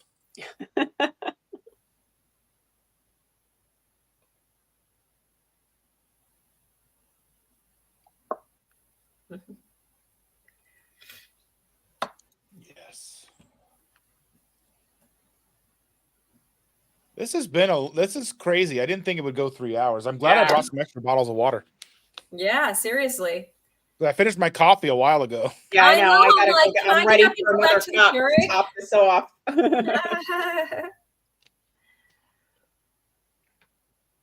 Okay, here's a question. That's a good question, Maribel. So she's asking, what is your short answer to why don't you eat carbs? So my super short answer is my mental health. Refer to my previous statements, but yeah, when I got the carbs off my plate, Maribel, I noticed my anxiety and stuff really diminish a lot. So it started for weight loss, but I stay for the mental health. She asked for a short answer, so I'm trying to be short. I don't know if I have a short answer. I don't think I've ever been asked that question before.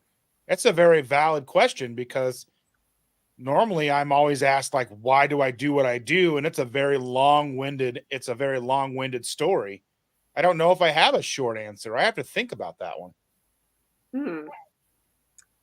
Well, I'm going to say the main reason, and I do eat some carbs, but the main reason in general I don't eat a lot is because a lot of carbs come from gluten-containing grains, so I have to knock them out in general, and I just feel better. I just feel better eating this way and excluding a lot of those foods that are higher in carbs. Short answer. Short answer is I feel better. I have mental clarity. I have food control. As a food addict, it gives me power over food where I've never had that before in life. So I think that's about as short of an answer as I can give.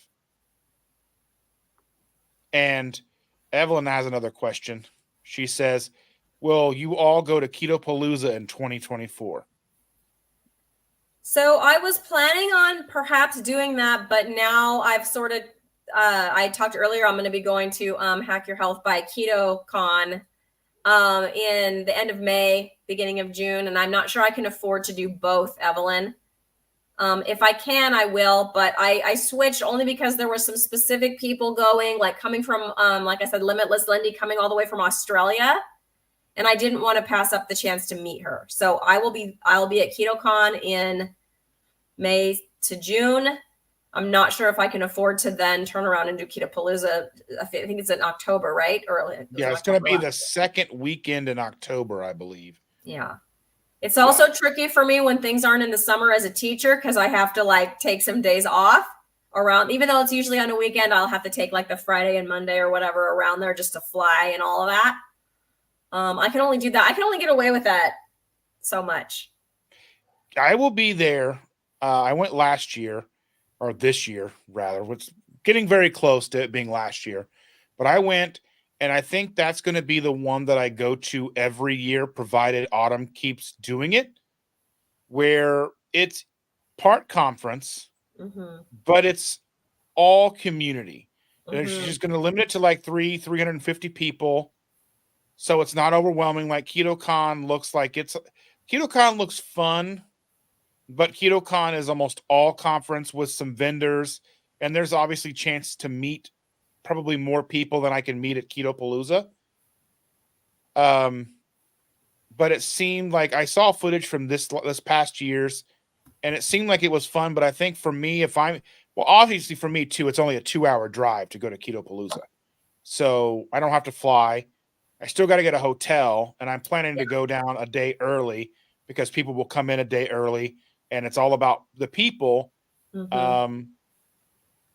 And hopefully I'm able to support and promote, because I know that tickets and all the information is going to be fully available in January. When in January, I'm not sure, but hopefully when Autumn releases it, I will make a video and put it out there for everybody to see as well. Because I want to champion that event, just like I like the low carb for better health in Dixon, Tennessee. I think it's not going to be in Dixon this time. It's going to be in the area. That one was really fun, and I'm going to have Amanda Decker on in February to talk about that as well. So I had a lot of fun last year with that one. I got to meet Dr. Westman. And that's cool. Yeah, and I met some other people from that live in, and I've talked to in chats again. But yeah, KPL will be there. I know Stacy. I know you'd be in KPL without a doubt.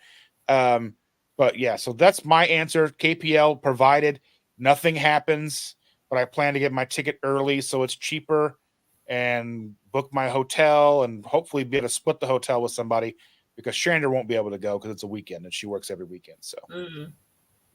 And have you? And I don't know, Aaron, have you heard of KPL? Are we referring to Keto Palooza? Yeah, Keto Palooza. Keto Palooza. Yeah, no, I've heard of it before. But if this is the one, is this the one in Austin you're talking about, or is this? No, this is the one that's in Louisville, Kentucky. Yeah, no, I won't be going to that. I don't travel very much. We have a lot of expenses coming up with college and everything, so that stuff's on the back burner for a few years. Yeah, like I said, it's easier for me to go to that because I can just drive. Yeah, I could drive. I wish there was something in Vegas or something like that I could easily drive to from Southern California. You got Low Carb San Diego right there. I know, but isn't that for doctors? I've heard that's like mostly like geared towards. I think anybody can still go, but it's going to be more probably dry. Like when I first started, I would watch a lot of the talks from Low Carb San Diego, and I would watch talks from Low Carb Down Under. Yeah, I enjoy Low Carb Down Under. I watch a lot of that content on there. Let's see what else.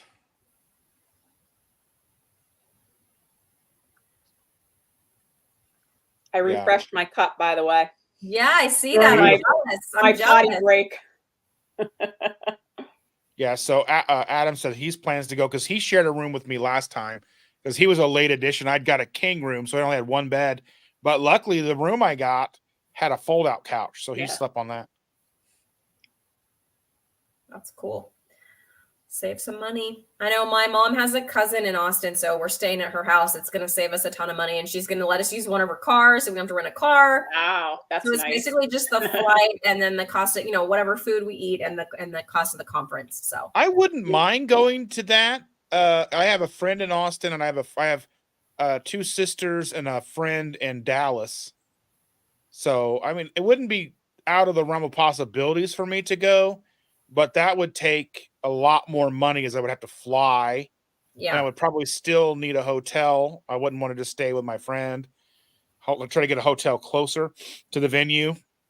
I would want to stay in Austin longer because they've got a crazy comedy scene right now. So, yeah, I'd have to try to do all of that. But I would like to have, if the channel was sustainable enough to make me, I would get more content if it was sustainable enough and I could afford to use the channel money to fly to Austin and go to, there's like Keto Orlando, there's Low Carb, there's all the different ones, right? There's like the Low Carb Cruise. Next year would be, I almost thought I was going to go to the Low Carb Cruise this year. I had someone reach out to me asking if I wanted to go along with them. And it was probably gonna, would have had to get a passport and stuff like that. So that makes it easier. And I've never left the country before. And I was going to get to go, but I'd be going without Chandra. So she wasn't thrilled that I was going to be off for like 12 days going to, being on she doesn't want to go on a cruise, but I would be at different islands and stuff like that, just off while she's here. She was like, yeah, I don't really like that idea. But I was like, it would have been basically a free cruise, but I still would have to drove there, pay for a passport, pay for a hotel the night before. Yeah. And then there's like other expenses on the ship. So it's not such thing as a free cruise, but it was like, then a few days later that offer turned out to not be quite, it wasn't going to work out. So, yeah. Yeah. See, if something came up local, I would do that. We do like the credit card thing where we get hotel points. So most of our stays are free. So it's more or less flying for me. That's the issue and the expense associated with that. But something around here within, Maryland, there's something that happened in Maryland this year. I think they had something in Annapolis, maybe. There was something. Yeah, it was a big deal. I know 2 Crazy Ketos were there. Baltimore. Might have been Baltimore. Yeah. Yeah. Yeah, I remember that 2 Crazy Ketos were there. Yeah. I want to go on the 2025 low carb cruise to Alaska. Oh, I guess that's more Cool. expensive. Yeah. That's going to be expensive. Yeah. You have to fly. Well, I'm flying fly into like Seattle. Yeah. If they had one going out from up here, that would be cool. Out of New York City, but probably not. Yeah, most of the cruises are down. Like most of them, like I think the last year's low carb cruise, or the one that happened this year, took off out of Texas, like Houston. Yeah. And this next one is coming out of Florida, and then the year after will be going to Alaska from, I think, Washington. She had to get a call. Did you go to the bathroom too? No, I didn't, but I did get another cup of coffee.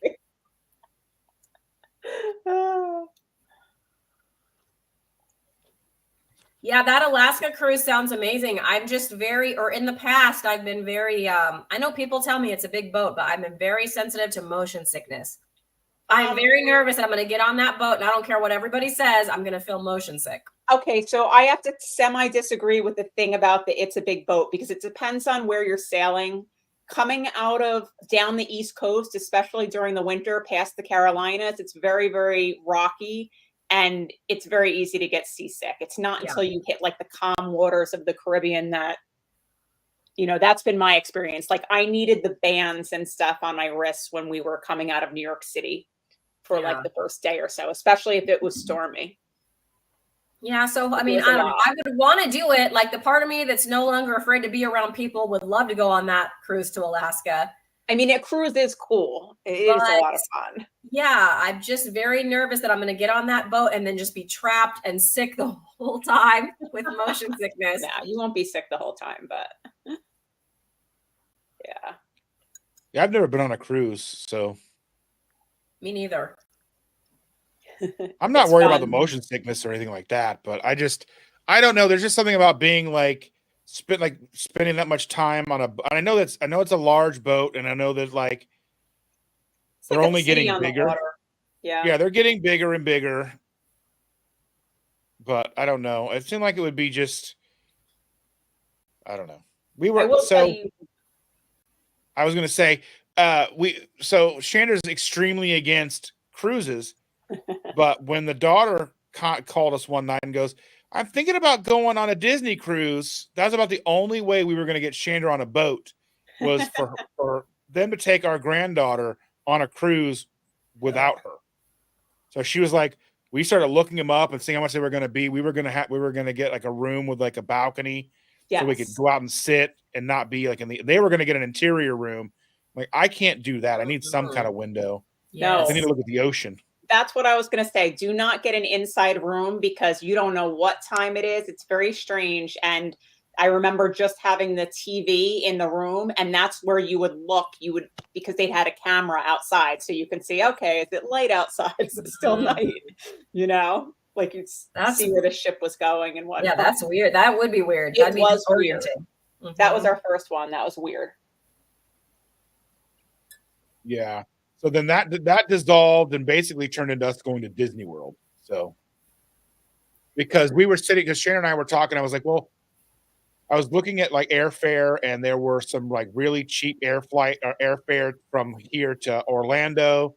And I was like, well, maybe because we still have a day left at the parks that we got in 2018. So I had like a dental emergency. Wow. And we still have another day to go to the parks. It's like we could just pay for one more day, go to the Magic Kingdom for 2 days, just be gone for a couple of days, fly there, fly back, just to get our fix, right? Because we're huge Disney fanatics. And it was like, just to get our Disney fix and then come home. And she's like, well, we can't not take the girl. What if we do this? And if we go, and that's our October vacation, and we we were there like 11 days. We got a condo. It was like, because we contacted a travel agent, and taking the whole family to Disney and staying on property would have been like $35,000. And that was ridiculous. It's ridiculous. And we rented a condo, like a 4-bedroom condo, for like $2,000 for like almost 2 weeks. And then the bulk of it was just the tickets, the Disney tickets. That was like $5,000 just for Disney tickets for everybody to go. But still way less than $35,000. Disney's expensive. So all this talk about October vacations reminds me of when I first started teaching. We were year round, and I miss those days because I had February, June, and October off. Oh, you guys did that stuff. Wow. Yes. I do miss. I miss that. Well, our kids are on a balance calendar. What's a balance calendar? Our kids were on a balance calendar. So what that meant was they got the normal holidays off, like Columbus and all that stuff, but they got 3 2-week time. They had 3 2-week breaks. They had so Christmas break was 2 weeks, so maybe 2 weeks in a day, depending on when Christmas fell and New Year's fell. And then there was spring break was 2 weeks, and fall break was 2 weeks. So there was like a 2-week spot in March, 2-week spot in October, and then a 2-week spot in December. So we would plan vacations in March or October.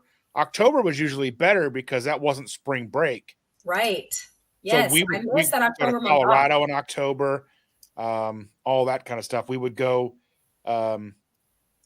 this year. Now that all of the kids, except for our granddaughter, granddaughter starts school soon. But so then next year we'll be planning a trip in October when she's out for fall break. Then we have a 2-week period to go on vacation. And you can go just about anywhere in the States for a good amount of time for 2 weeks. Yeah, absolutely. I missed that. And the other night, this is funny. The other nice thing about it was it was not single track, it was multi-track. So somebody was always off track. And you always had a good reason to not, like, if you didn't know something or didn't do something. You guys must have talked about that when I was off track. I don't know. And it was like a legitimate, like, oh, I didn't get that done. I must have been off track. We don't have that anymore.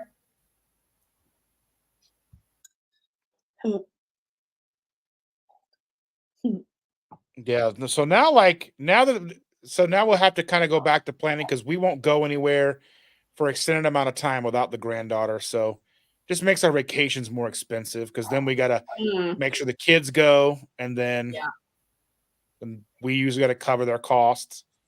So. Yep.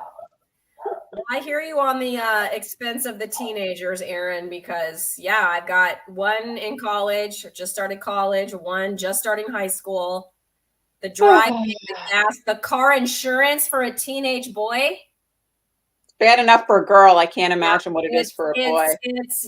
No, our insurance like doubled. No. And that's with only one. Now we got the other one coming up. So I am not looking forward to that. And the thing with the girl too is that they want and mine's a real girly girl. So it's all of the really nice clothes and the this and the that, and nothing is ever cheap. Nothing. I have a story about that, Aaron. You will not relate at all. You're going to laugh. So winter formal was coming up. I knew nothing about it because I don't hear about this stuff because I have boys and they're not like real involved with that. But like, I'm not kidding. So like the girl inside of me just went, are you serious right now, dude? But like my son was like, I want to go to winter formal right now. I want to go tonight. It's tonight. I was like, get your jeans and t-shirt out, buddy. So we're like digging through his brother's closet because when his brother he went to like homecoming once. Like they've just never been into that.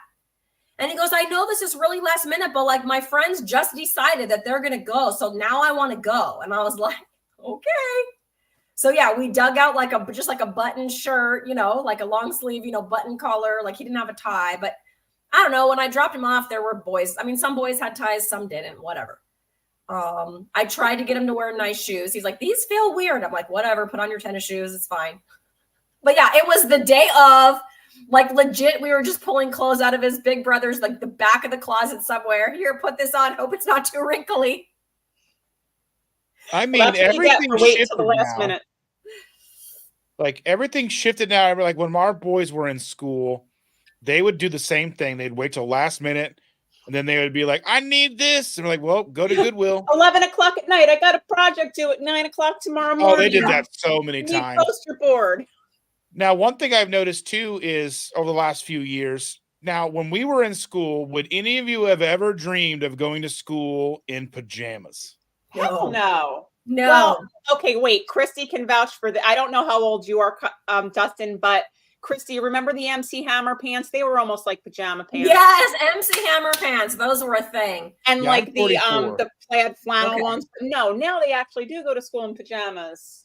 Yeah, I was taking that when our youngest was a senior, I was dropping them off every day, and I would see like kids wearing, like everybody's wearing pajamas to school, and I'm like, where's the like? Yeah. When I remember being in elementary school, and I remember there was a girl she was a 5th grader, and I remember her and her friend every single day would be comparing how teased their bangs were under their Guns N' Roses bandanas. You're talking my language, Dustin. You're talking my language. I You're think not- Dustin's so I'm just saying 48, he's so that's just- around our age, Christy, maybe with that Yeah, statement. I'm No, he's 44. younger. 5th grade. You must have been younger. Guns N' Roses and Aquanet. And Yeah, I'm 44. yeah, he's not that Okay. far behind us, Aaron. It's not that He's far. not that far behind us. So Aaron and I graduated high school the same year, right, Aaron? I think no, We're no you the 1 year before different. me. You were Yeah, 1 year yeah. before me. Yeah, 1 year But different. we're almost the same age, so you made the cutoff and I didn't, or something. Right. Like that. Yeah, that's what it is. That's what it is. So yes, the teased bangs. Did you do that, Aaron? And then the sides too. You had the wings on the sides. Yeah, I was lucky because I have really curly hair. Actually, no one realizes that. So I was able to tease that out easier. But I remember the girls. Do you remember the girls with the wall? It would Yes. only be teased here, and then they'd have like a clip. Yes. Yep. Totally. That was a look. Yeah. This is like my my daughter natural looks at my texture without a yearbook flat iron. So teasing this hair does not, no. I tried though. I gave it a good try. And the hair, the Aquanet, you're not wrong. Living in a cloud of Aquanet at all times. I don't even know how we survived I don't know either. with inhaling all of those toxic It's chemicals. probably all still in my lungs. Who knows? That's why everybody's all messed up. Oh man. Yep. And then I hit that stage about middle school where I was putting gel in my hair every day. And I like, when I think back to that, I'm like, why did I do that? It looked dumb. Did you do the wave, like the hair wave with the? Like You would the- just be like swooped Yep, over and like, Yep. Well, now the boys' hair, and Christy, I don't know if your sons have this hair, but all the boys have the same hair now. It's like Yeah. No, my I kids don't know. don't. They're not into that. They get it was like a annoyed 'cause they- mushroom or something. yeah, they go get it cut. But yeah, my nephews have that hair. Yeah, It was just at my lots brother. of hair. Yeah. Mm-hmm. Yep. Yep. Funny. yeah. So, I mean, that's like our youngest, he has like shaggy dog hair where he has to go like this all the time. Yes, yes. My nephew's like that. He's doing that, or you know, Yes. her, Yep. I her know hat exactly to what you keep the mean. hair off his face. Oh, Mhm. were we talking about not wearing coats? I'm seeing something in the comment. Yeah, they Yeah, don't wear somebody coats. said I see kids going to school with blankets wrapped around them. And it's instead of not coats. because we can't afford a coat. It's just that they don't wear them usually. Right. It's just like, yeah, they just do that. They'll just Or they wear just like my leave 'em daughter at will just school wear the and never long have 'em sleeve again. shirt and run into the school. That's it. Yeah. If they have a fire drill or whatever, you're screwed. You're going to be So, cold. as a teacher, I have to do obviously that we have meetings, and I've definitely had parents come to like a teacher conference meeting in pajamas. Hi, nice to meet you. It's very professional. But I guess I guess things, things change. And like, I mean, I never would have gone out in like house shoes and pajama pants. I mean, I wear like predominantly like solid color pajama pants. Like I'm wearing black ones right now. And Yeah. I the grocery quickly in these in my UGG house shoes. I mean, Uggs Dustin, slippers, I they took all a wear those shower too. for this. Okay. I took a shower and put on like a real shirt, and I'm wearing jeans because I was going to be on camera. No one could see my jeans, but I put them on because I just don't feel comfortable. And I Yeah. Well, for showered. me- You can smell me, but I still showered.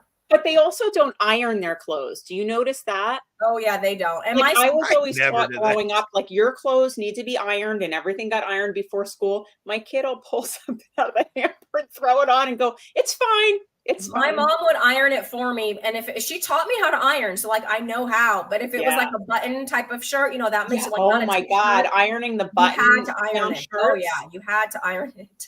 Yeah. Do better, Dustin. Do better. Thanks, Hi, Jason. Destination Keto. Nice to see you. I'm seeing all these new people that I don't know here. This is pretty wild. This is what was awesome about me just butting my way into Dustin's now I gotta live check out streams is that I've met a Just lot of Dustin, new Keto, and more. I'm starting to get to know some of these new people. That's the cool part. I never did that. And like, I never iron my clothes. I didn't care. And I mean, now that I'm predominantly home all the time, like the way, like how I leave the house has shifted so much. Like I never would have left the house. 10 minutes. I'm just running to the grocery or Yeah, whatever. I run to the post office and drop off packages. on almost every day, and then because we also just sell stuff on eBay, and like I never would have left the house without pants, shoes, a belt, an undershirt. You should like probably still wear pants. That's always a good thing. Well, yeah, leaving the house, I might wear pants. They frown upon not wearing those, but yeah, usually in public they want you to have pants on. I'm living my truth. I was having trouble though, just dropping my daughter off at school before she could drive, and like not being dressed. Like, yes, I did it a couple times in pajamas, and I felt so weird. And I'm sorry, yes. Dustin won't understand this, but Christy, like, you at least have to have a bra on, right? Yes. Oh yes. Yes. You can't do it without a bra. Sorry, Dustin. I know this is girl talk. I have a wife. I know these things. I bet you she doesn't know she got to put on a bra either. But yeah, she doesn't even like hang out around the house without one on. Oh, that's the first thing that comes off when I get home, unless I'm doing a live stream. It depends on what I'm doing. Yeah, but if I'm just hanging out, yeah, no, you gotta be free. No sprinting though, like that, Chris. No sprinting. No, I don't do my sprints, even if it's inside your house. Hey, semi-retired Bob. How you doing, Bob? Wow, everybody's waking up, and we've been doing this for 3.5 hours. Nice to see you. Oh my goodness. Yeah, like, oh yeah. So I don't know. I left him speechless, Aaron. It only took 3.5 hours. Oh, I thought maybe it was nap time. Yeah. Well, I've got too much to do today, so I feel like this is going off the rails, and I thought that only happened when Nicole was around. I'm letting Bruce know what your channel is, Dustin. So there you go, Bruce. It's Keto Simple, no space. Okay, I apologize. I did it, Aaron. Nicole's not even here. I can't even blame her. I think she's on a plane right now, so we cannot blame her. We cannot blame her. She's not here to defend herself. No.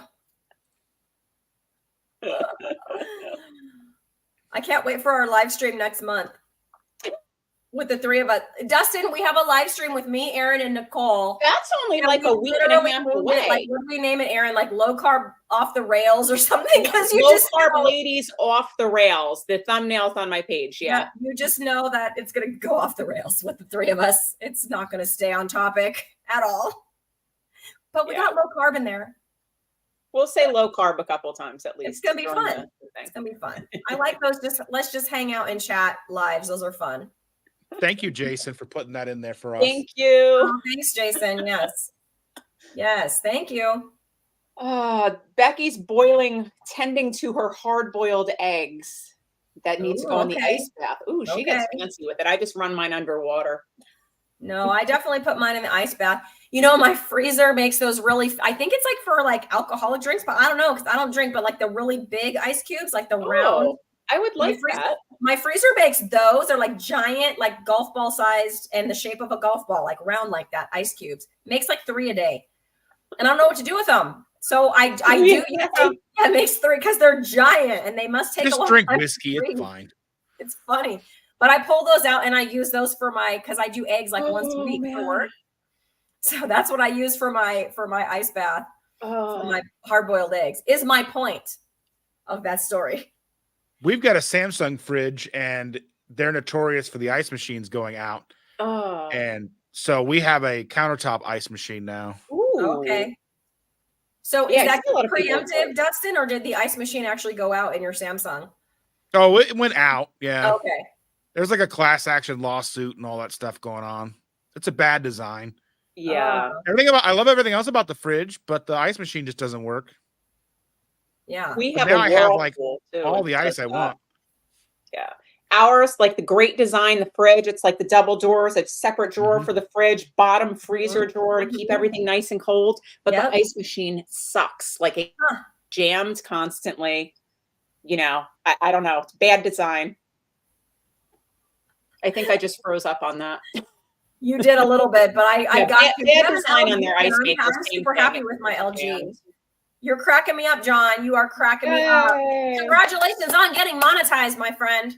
John is awesome. He has a great channel. Every Sunday, he does the Carnivore Roundtable. So check that out. You know what? I have a question about that, John. Is it because she often uses backgrounds with characters and stuff? Is she getting copyrighted?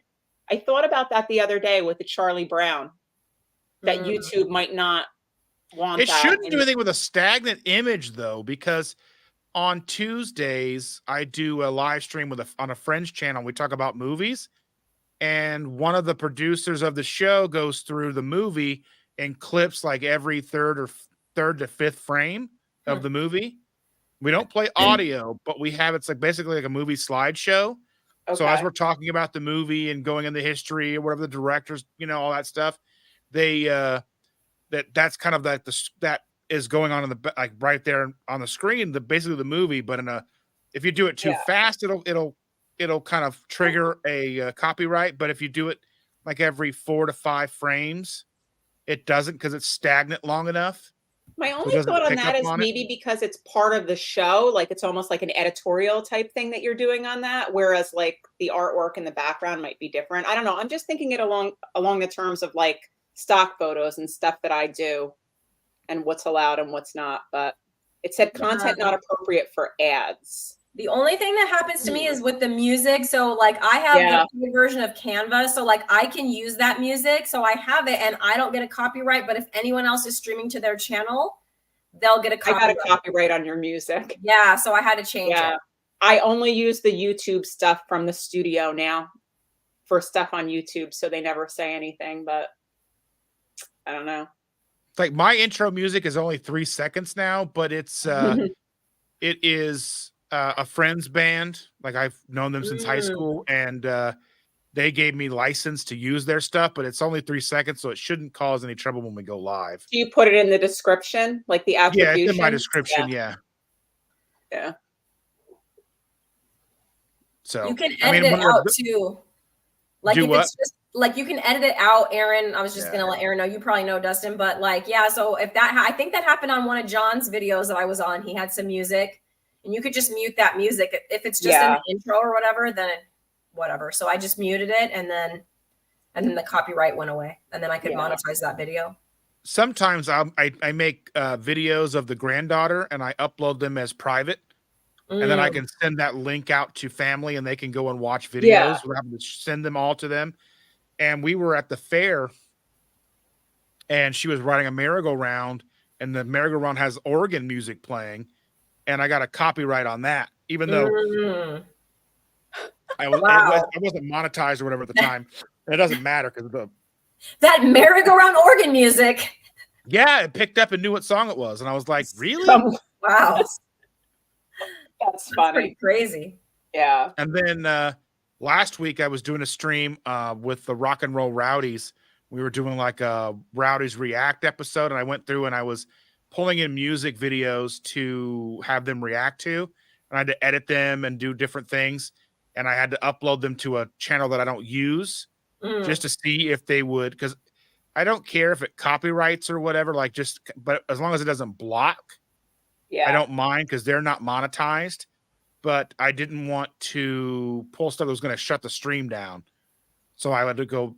So I had 6 songs. I edited them all down to about a minute and a half, and then just enough that they could react to them and get their opinions and everything. And then I uploaded them to make sure that YouTube wasn't going to throw a fit and throw us off live. So yeah, I would love to do a channel where I talk about music all the time, but that's not on the cards at the current time with copyright restrictions and all that stuff.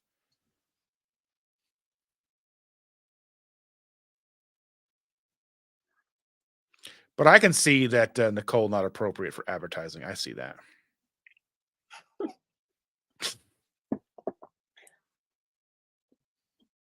But I mean, there is probably going to be more and more restrictions going forward with the niche that we are in, and saying things that you have to be very careful to say things in a particular way, because like even we were saying something the other day on one of the streams talking about, could you cure diabetes? And the thing about a cure by the FDA requires medication that's been approved by the FDA. and things that are not medicine, that aren't approved by the FDA, it cannot cure something. So talking about like if you're utilizing food as a cure, quote unquote, that could trigger something to be, advertiser unfriendly. So you have to, Yeah. you just like, or even the using the word fat. So like instead of like, so I've kind of trained myself to say keto adapted over fat adapted and that type of stuff, just to I can't even talk, to get myself in a, just to prepare and have less problems, talk about things that are my opinion, things that are what I'm doing. And these are not, obviously these are things that are not medical advice. Not medical advice. Do your disclaimers. I got to do that. Yep. Yeah. I do that all the time, but I like that keto adapted. I probably will try to switch to that language just for that. Yeah. Yeah.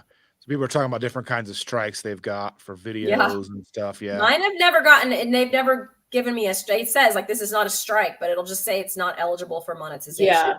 That's all I've gotten. I get that a lot on shorts if I transfer them from Instagram and it allows me to use the music. Like it doesn't always, and then you'll see the copyright thing pop up.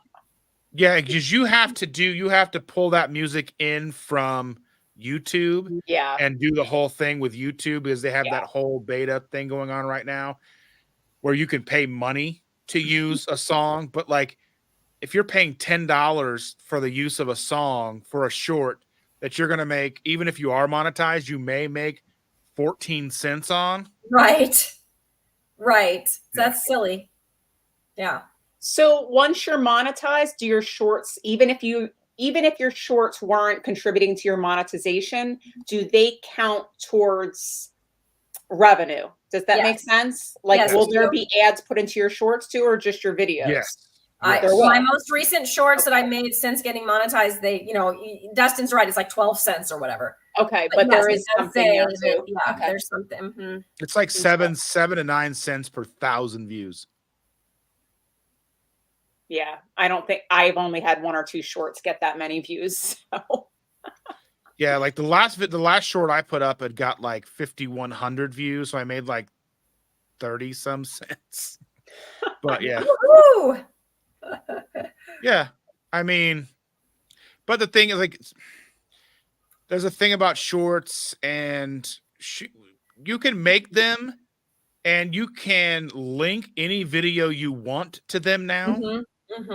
I saw that. That's new, isn't it? That is new, related video. I like that.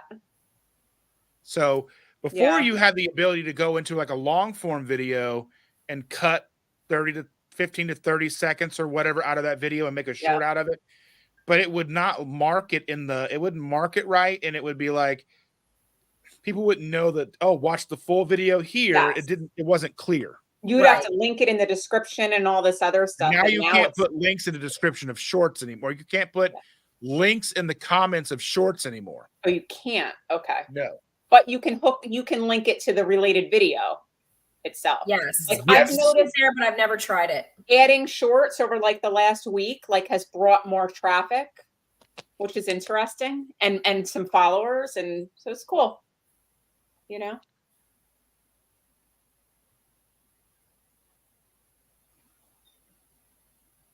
All of my interviews have a disclaimer. Yeah, I put a disclaimer in all my videos. I need to do it. Talking about, I'm not a doctor, or this is not medical advice. This should not be taken as medical advice. I'm just sharing my experience or something to that effect. And you can add it in all the descriptions at once, Erin. There's like a mass ad. So you can that's interesting because, I need to know how to do that, because when I started doing affiliate stuff, I went and I did it in every one. But if there's a mass ad, do not ask me how I did it, because I never remember, but I just did it the other day. I'll figure it out. I didn't know that it was an option. So yeah, it is. If you Google when you're in your YouTube studio, when you're in YouTube Studio, you go down to settings. Okay. And then you go to upload defaults. And then it's just like all this, like you've got a description, a title, unlisted, all that stuff. Okay, cool. And then I'll put that in everything that you do. Yeah. Your videos or But your it's not retroactive. right. Going forward. Okay. Cool. But you can also do it retroactively because I added it to all my videos that were already posted. Ellie's back. Hi, Ellie. Yeah, we're still live. It's almost been 4 hours, Ellie, but we're just having a good time. Almost time. She's like, holy moly. Hi again. I have to eat. I know. I'm actually getting hungry here. No, Ellie, this is a new one. It's a different day. This should help with your watch time. There you go, Erin. We're getting you watch hours, girl.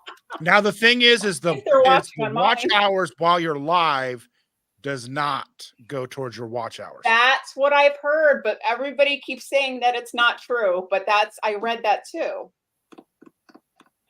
Because I've seen them adjust after, like I see initially, okay, I have this many watch hours, and then it adjusts after, like it goes to on demand, and the watch hours are gone. So, yeah. So. I mean, maybe they're, I don't know, maybe they've changed it. I can look it up. Ellie says Justin is right. Yeah, that was something that confused me because you're right. So after like an episode of Lioness Lifestyle, for example, you'll go in and it'll say like you got so many watch hours, and then it takes a certain number of hours. Like it's usually the next day. Yes. Before, and then all of a sudden it resets. Yes. And then it shows me, so it'll still show me the total number of views, but the number of views in like the, since it's been published is lower because and the watch hours are lower. Yeah. So John it's saying that lives are a big part of my watch hours. That's John, Carnivore Backwoods.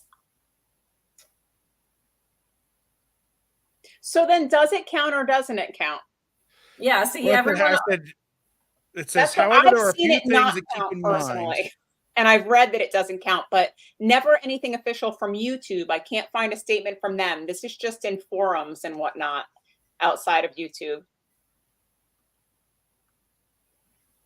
I know that if they watch it afterwards, it definitely counts. But the question is, does it count like now? John says it does. Dustin, what did you find? I'm still trying to dig. I'm trying to make sure that I get the right information. I have information for sure. Yeah. But John is like insisting that it counts. He does a lot of lives. I do a lot of lives, and my hours I was always like 280 a month to 300 because you got to be like 303 a month to be 4,000 for the year to maintain monetization. But now I've been up in the 400, 500, 600, 700 range. So maybe it does. It's just hard to, it's because like, do YouTube.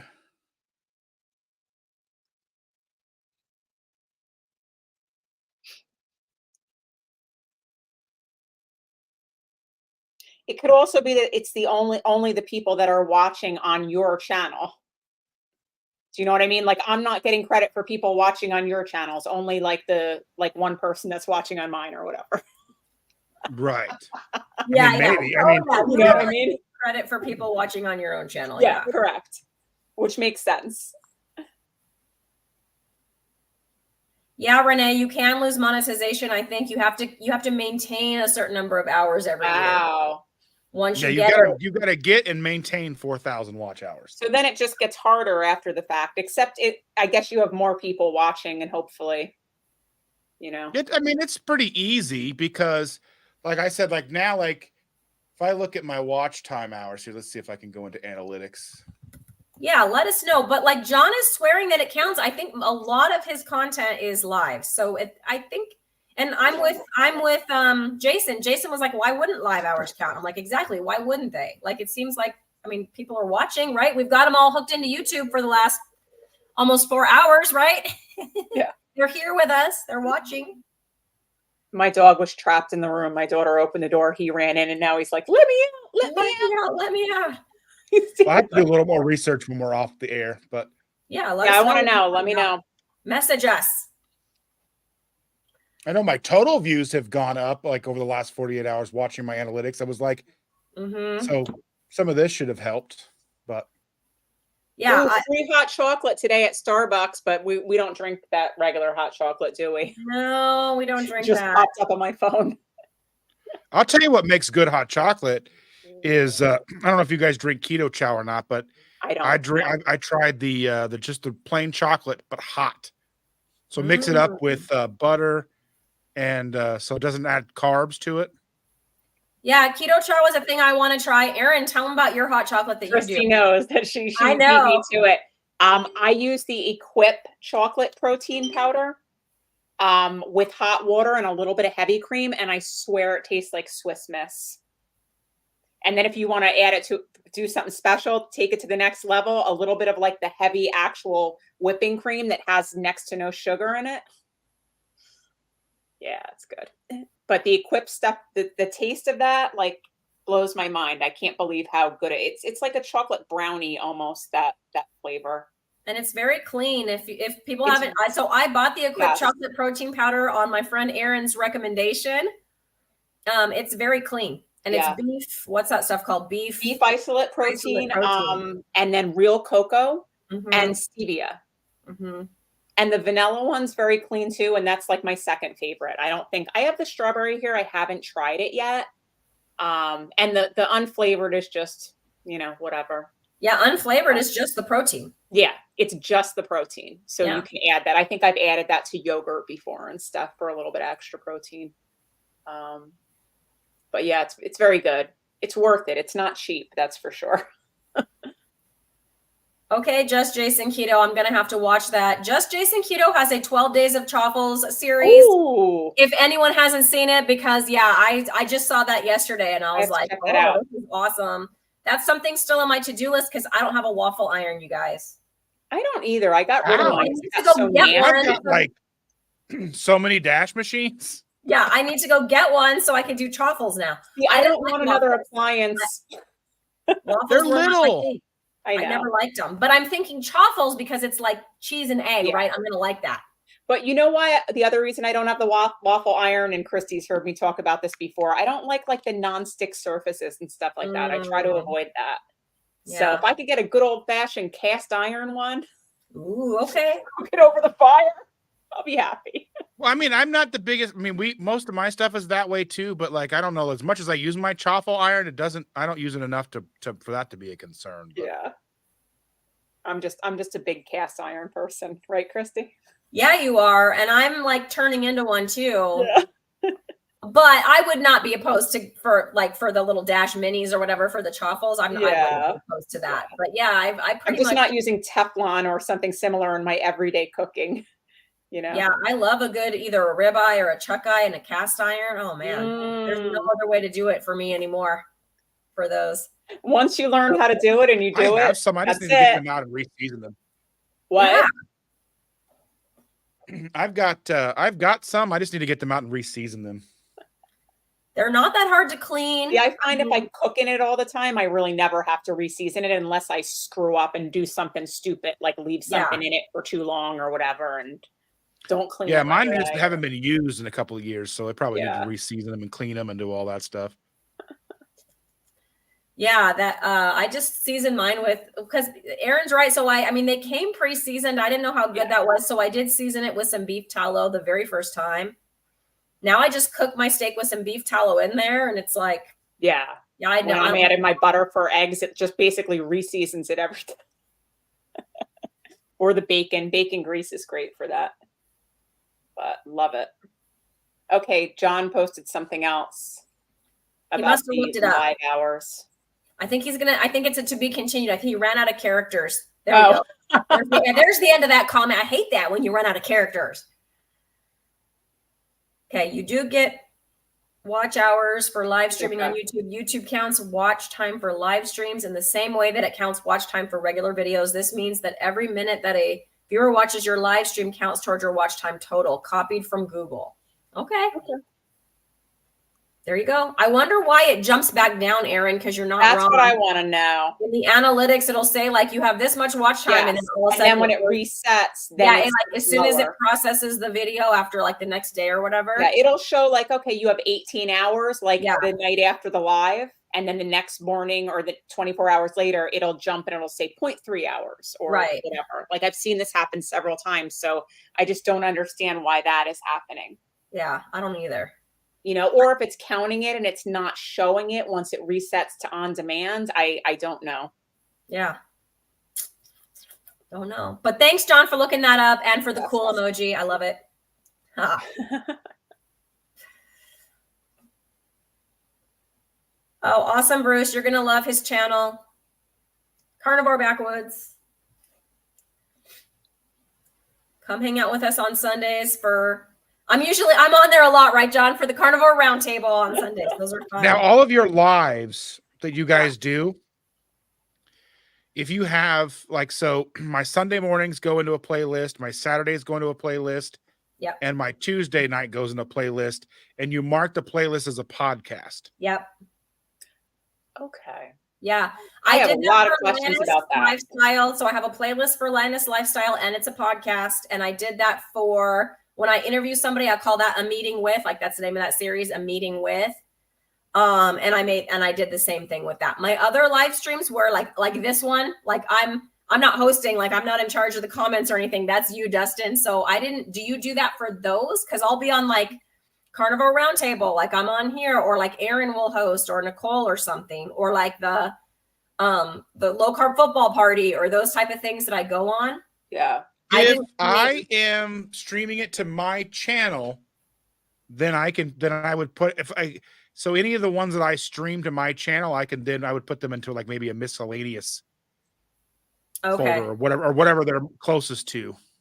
Miscellaneous live. I could create like a miscellaneous. Yeah, I mean, live, you could probably name it so people may want to click on it, but yeah, who knows? I don't know. Do you put it into a separate podcast playlist and transfer them all over as podcasts? YouTube does it. Or are you labeling your existing playlists as podcasts? As a podcast. So if you look at my channel now, you should see like Linus Lifestyle is also available as a podcast, and YouTube just does it. I don't know. You click the podcast button. Okay. So where it goes, find how that people button. find it, I don't really know, but you don't really have to do anything other than click the podcast button. I'm also curious if I can bring over my Spotify stuff into YouTube. I don't know. That's only audio. Let me know if you figure that out. Yeah, because that's true. It would be audio only. Yeah. Well, realistically, if you put it on, so if you have stuff uploaded, did you upload that through Anchor? On my Spotify? Yeah. I actually did. Anchor is owned by Spotify. Podcaster.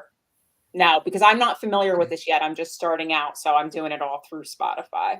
Because I know because all the podcasts that I've uploaded, I did through Anchor, which is owned by Spotify. Oh wait, you're right. They rebranded it. It's not called Anchor anymore. It is because I see it say previously Anchor. Okay. Again, I haven't looked at it in a while. Podcaster.spotify. Yes.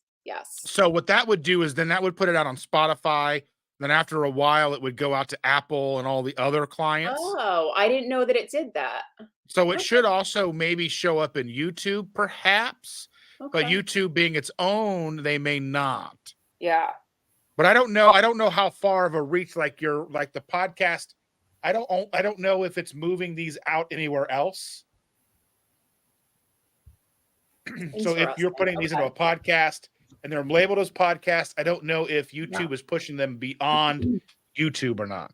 Yeah. That I'm not sure, but John said podcast increases your overall views and hours. Okay, cool. So that's good to know. I just did that with my two that are like a series, like Linus Lifestyle. That's like a series, a meeting with that's a series. Then I just have these other random lives like this, and I do a ton of those. And you have them going automatically to this because I know that some of my older stuff, it wouldn't make sense to have it as just a podcast because I'm showing things or whatever, and it wouldn't translate well. It's not. Yeah. Everything. So like Jason was saying, so I made my Linus Lifestyle playlist also a podcast. So it just automatically goes. Now on your episode, you're planning on showing some photos, which would not want me to. Yeah. You want you to. You can. Do I need to give them to you, by the way, or will I have them on my screen? You should be able to share your screen whenever you're ready and do that. Yeah. Okay. You should be able to upload video podcast to Anchor or whatever it's called now. Yeah, you can. I actually did that at first, and then I said to myself, I don't really want it video on here, and then I started doing separate audio stuff. But yeah. So here's what this looks like. Audio too. That's fun. So when I search my name in YouTube Music, this is what it looks like. I don't know if you'll be able to see it very clearly or not, but so that's YouTube Yeah. Music. So it shows all my Okay. podcasts. So it's on there. Okay. Yeah, I haven't looked at it. I didn't know what happened, but I got some advice to make a podcast, so I did. But I didn't know what happened when I did that, you know. But yeah. Thanks for all the YouTube. Thank you. This is like YouTube help support. This is We great. could do an episode just on this. We could. We should. Because that would Everybody probably come be on very and give us interesting to your people. tips and tricks. Yeah. And whatever we have with our lighting and all of that other stuff would be very interesting. Because it's so much to learn. You're welcome, Bruce. Bruce says, I was giving him Dustin's channel.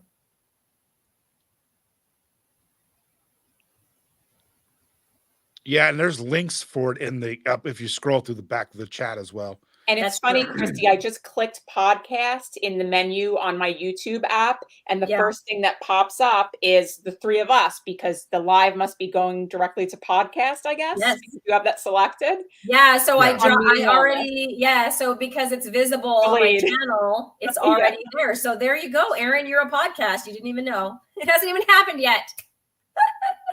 That's funny. That's funny. Cool. Well, the thing what Carnivore Backwoods said is it competes directly with Spotify and Apple.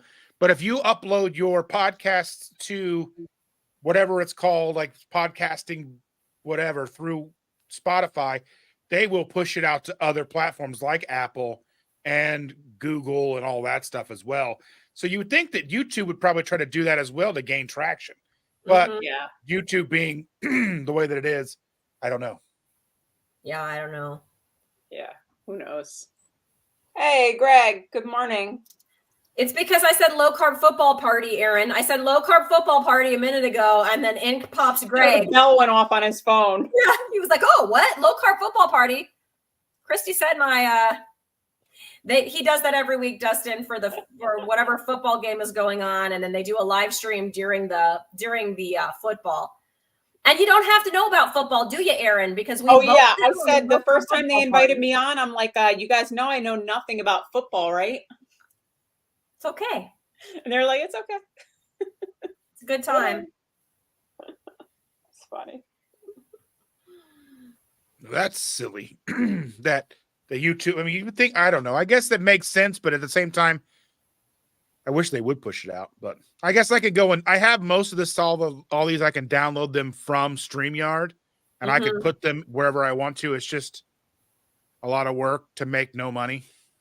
Yeah, it is a lot of work. And I don't know what level of StreamYard you have, Dustin, but I don't have that much storage in there. Like I've had to start deleting stuff because it's getting full. Yeah. But you can download it to your computer, then delete it. Yes. I don't think I have any more room to download anything. Well, I've got I've downloaded everything. I store it redundantly. So I've got 2 6 terabyte drives that I store stuff to. There you go. I mirror them. And then I don't have any of that one. stuff yet. That all costs money, and I just one thing at a time. I'm upgrading one thing at a time. I have multiple hard drives, but the problem is that I used to have a PC. So they don't always work well with the Mac, and I don't want to reformat them. So they're kind of just like here. I need to work all of that out. And I need more memory in my Mac too. And it's just, I'm nervous to upgrade it on my own if I screw something up. I mean, I know it shouldn't be that difficult, but I don't think you can upgrade a Mac on your own. I think you have to take it to someone. I think you have to take a Mac somewhere to have it upgraded. Well, I got the one with the expandable memory where you can actually put in extra memory. I used to work on computers and it was so easy to do on the PCs, putting in the different memory chips and everything, but I'm just not familiar with cracking open an Apple. They don't like you to do that. They don't make it easy. And I'm still PC. No, the old towers were so easy to take apart and switch things out and everything, but not this.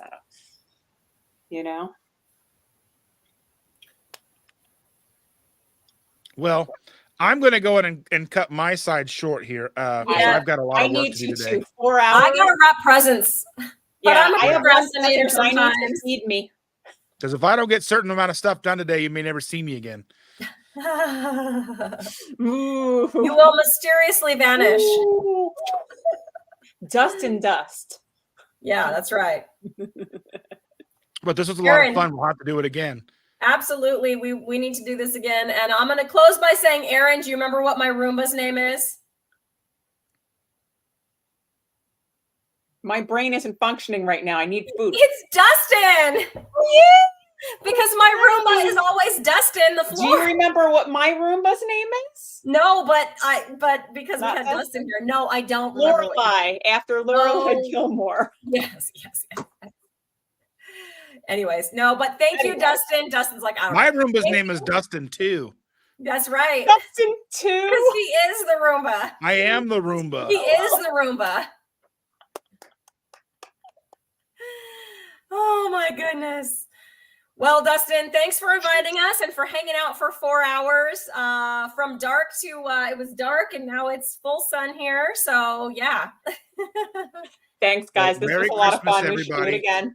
Yep, absolutely. Some coffee. Bye, everybody. Bye, everybody. Bye-bye. Bye.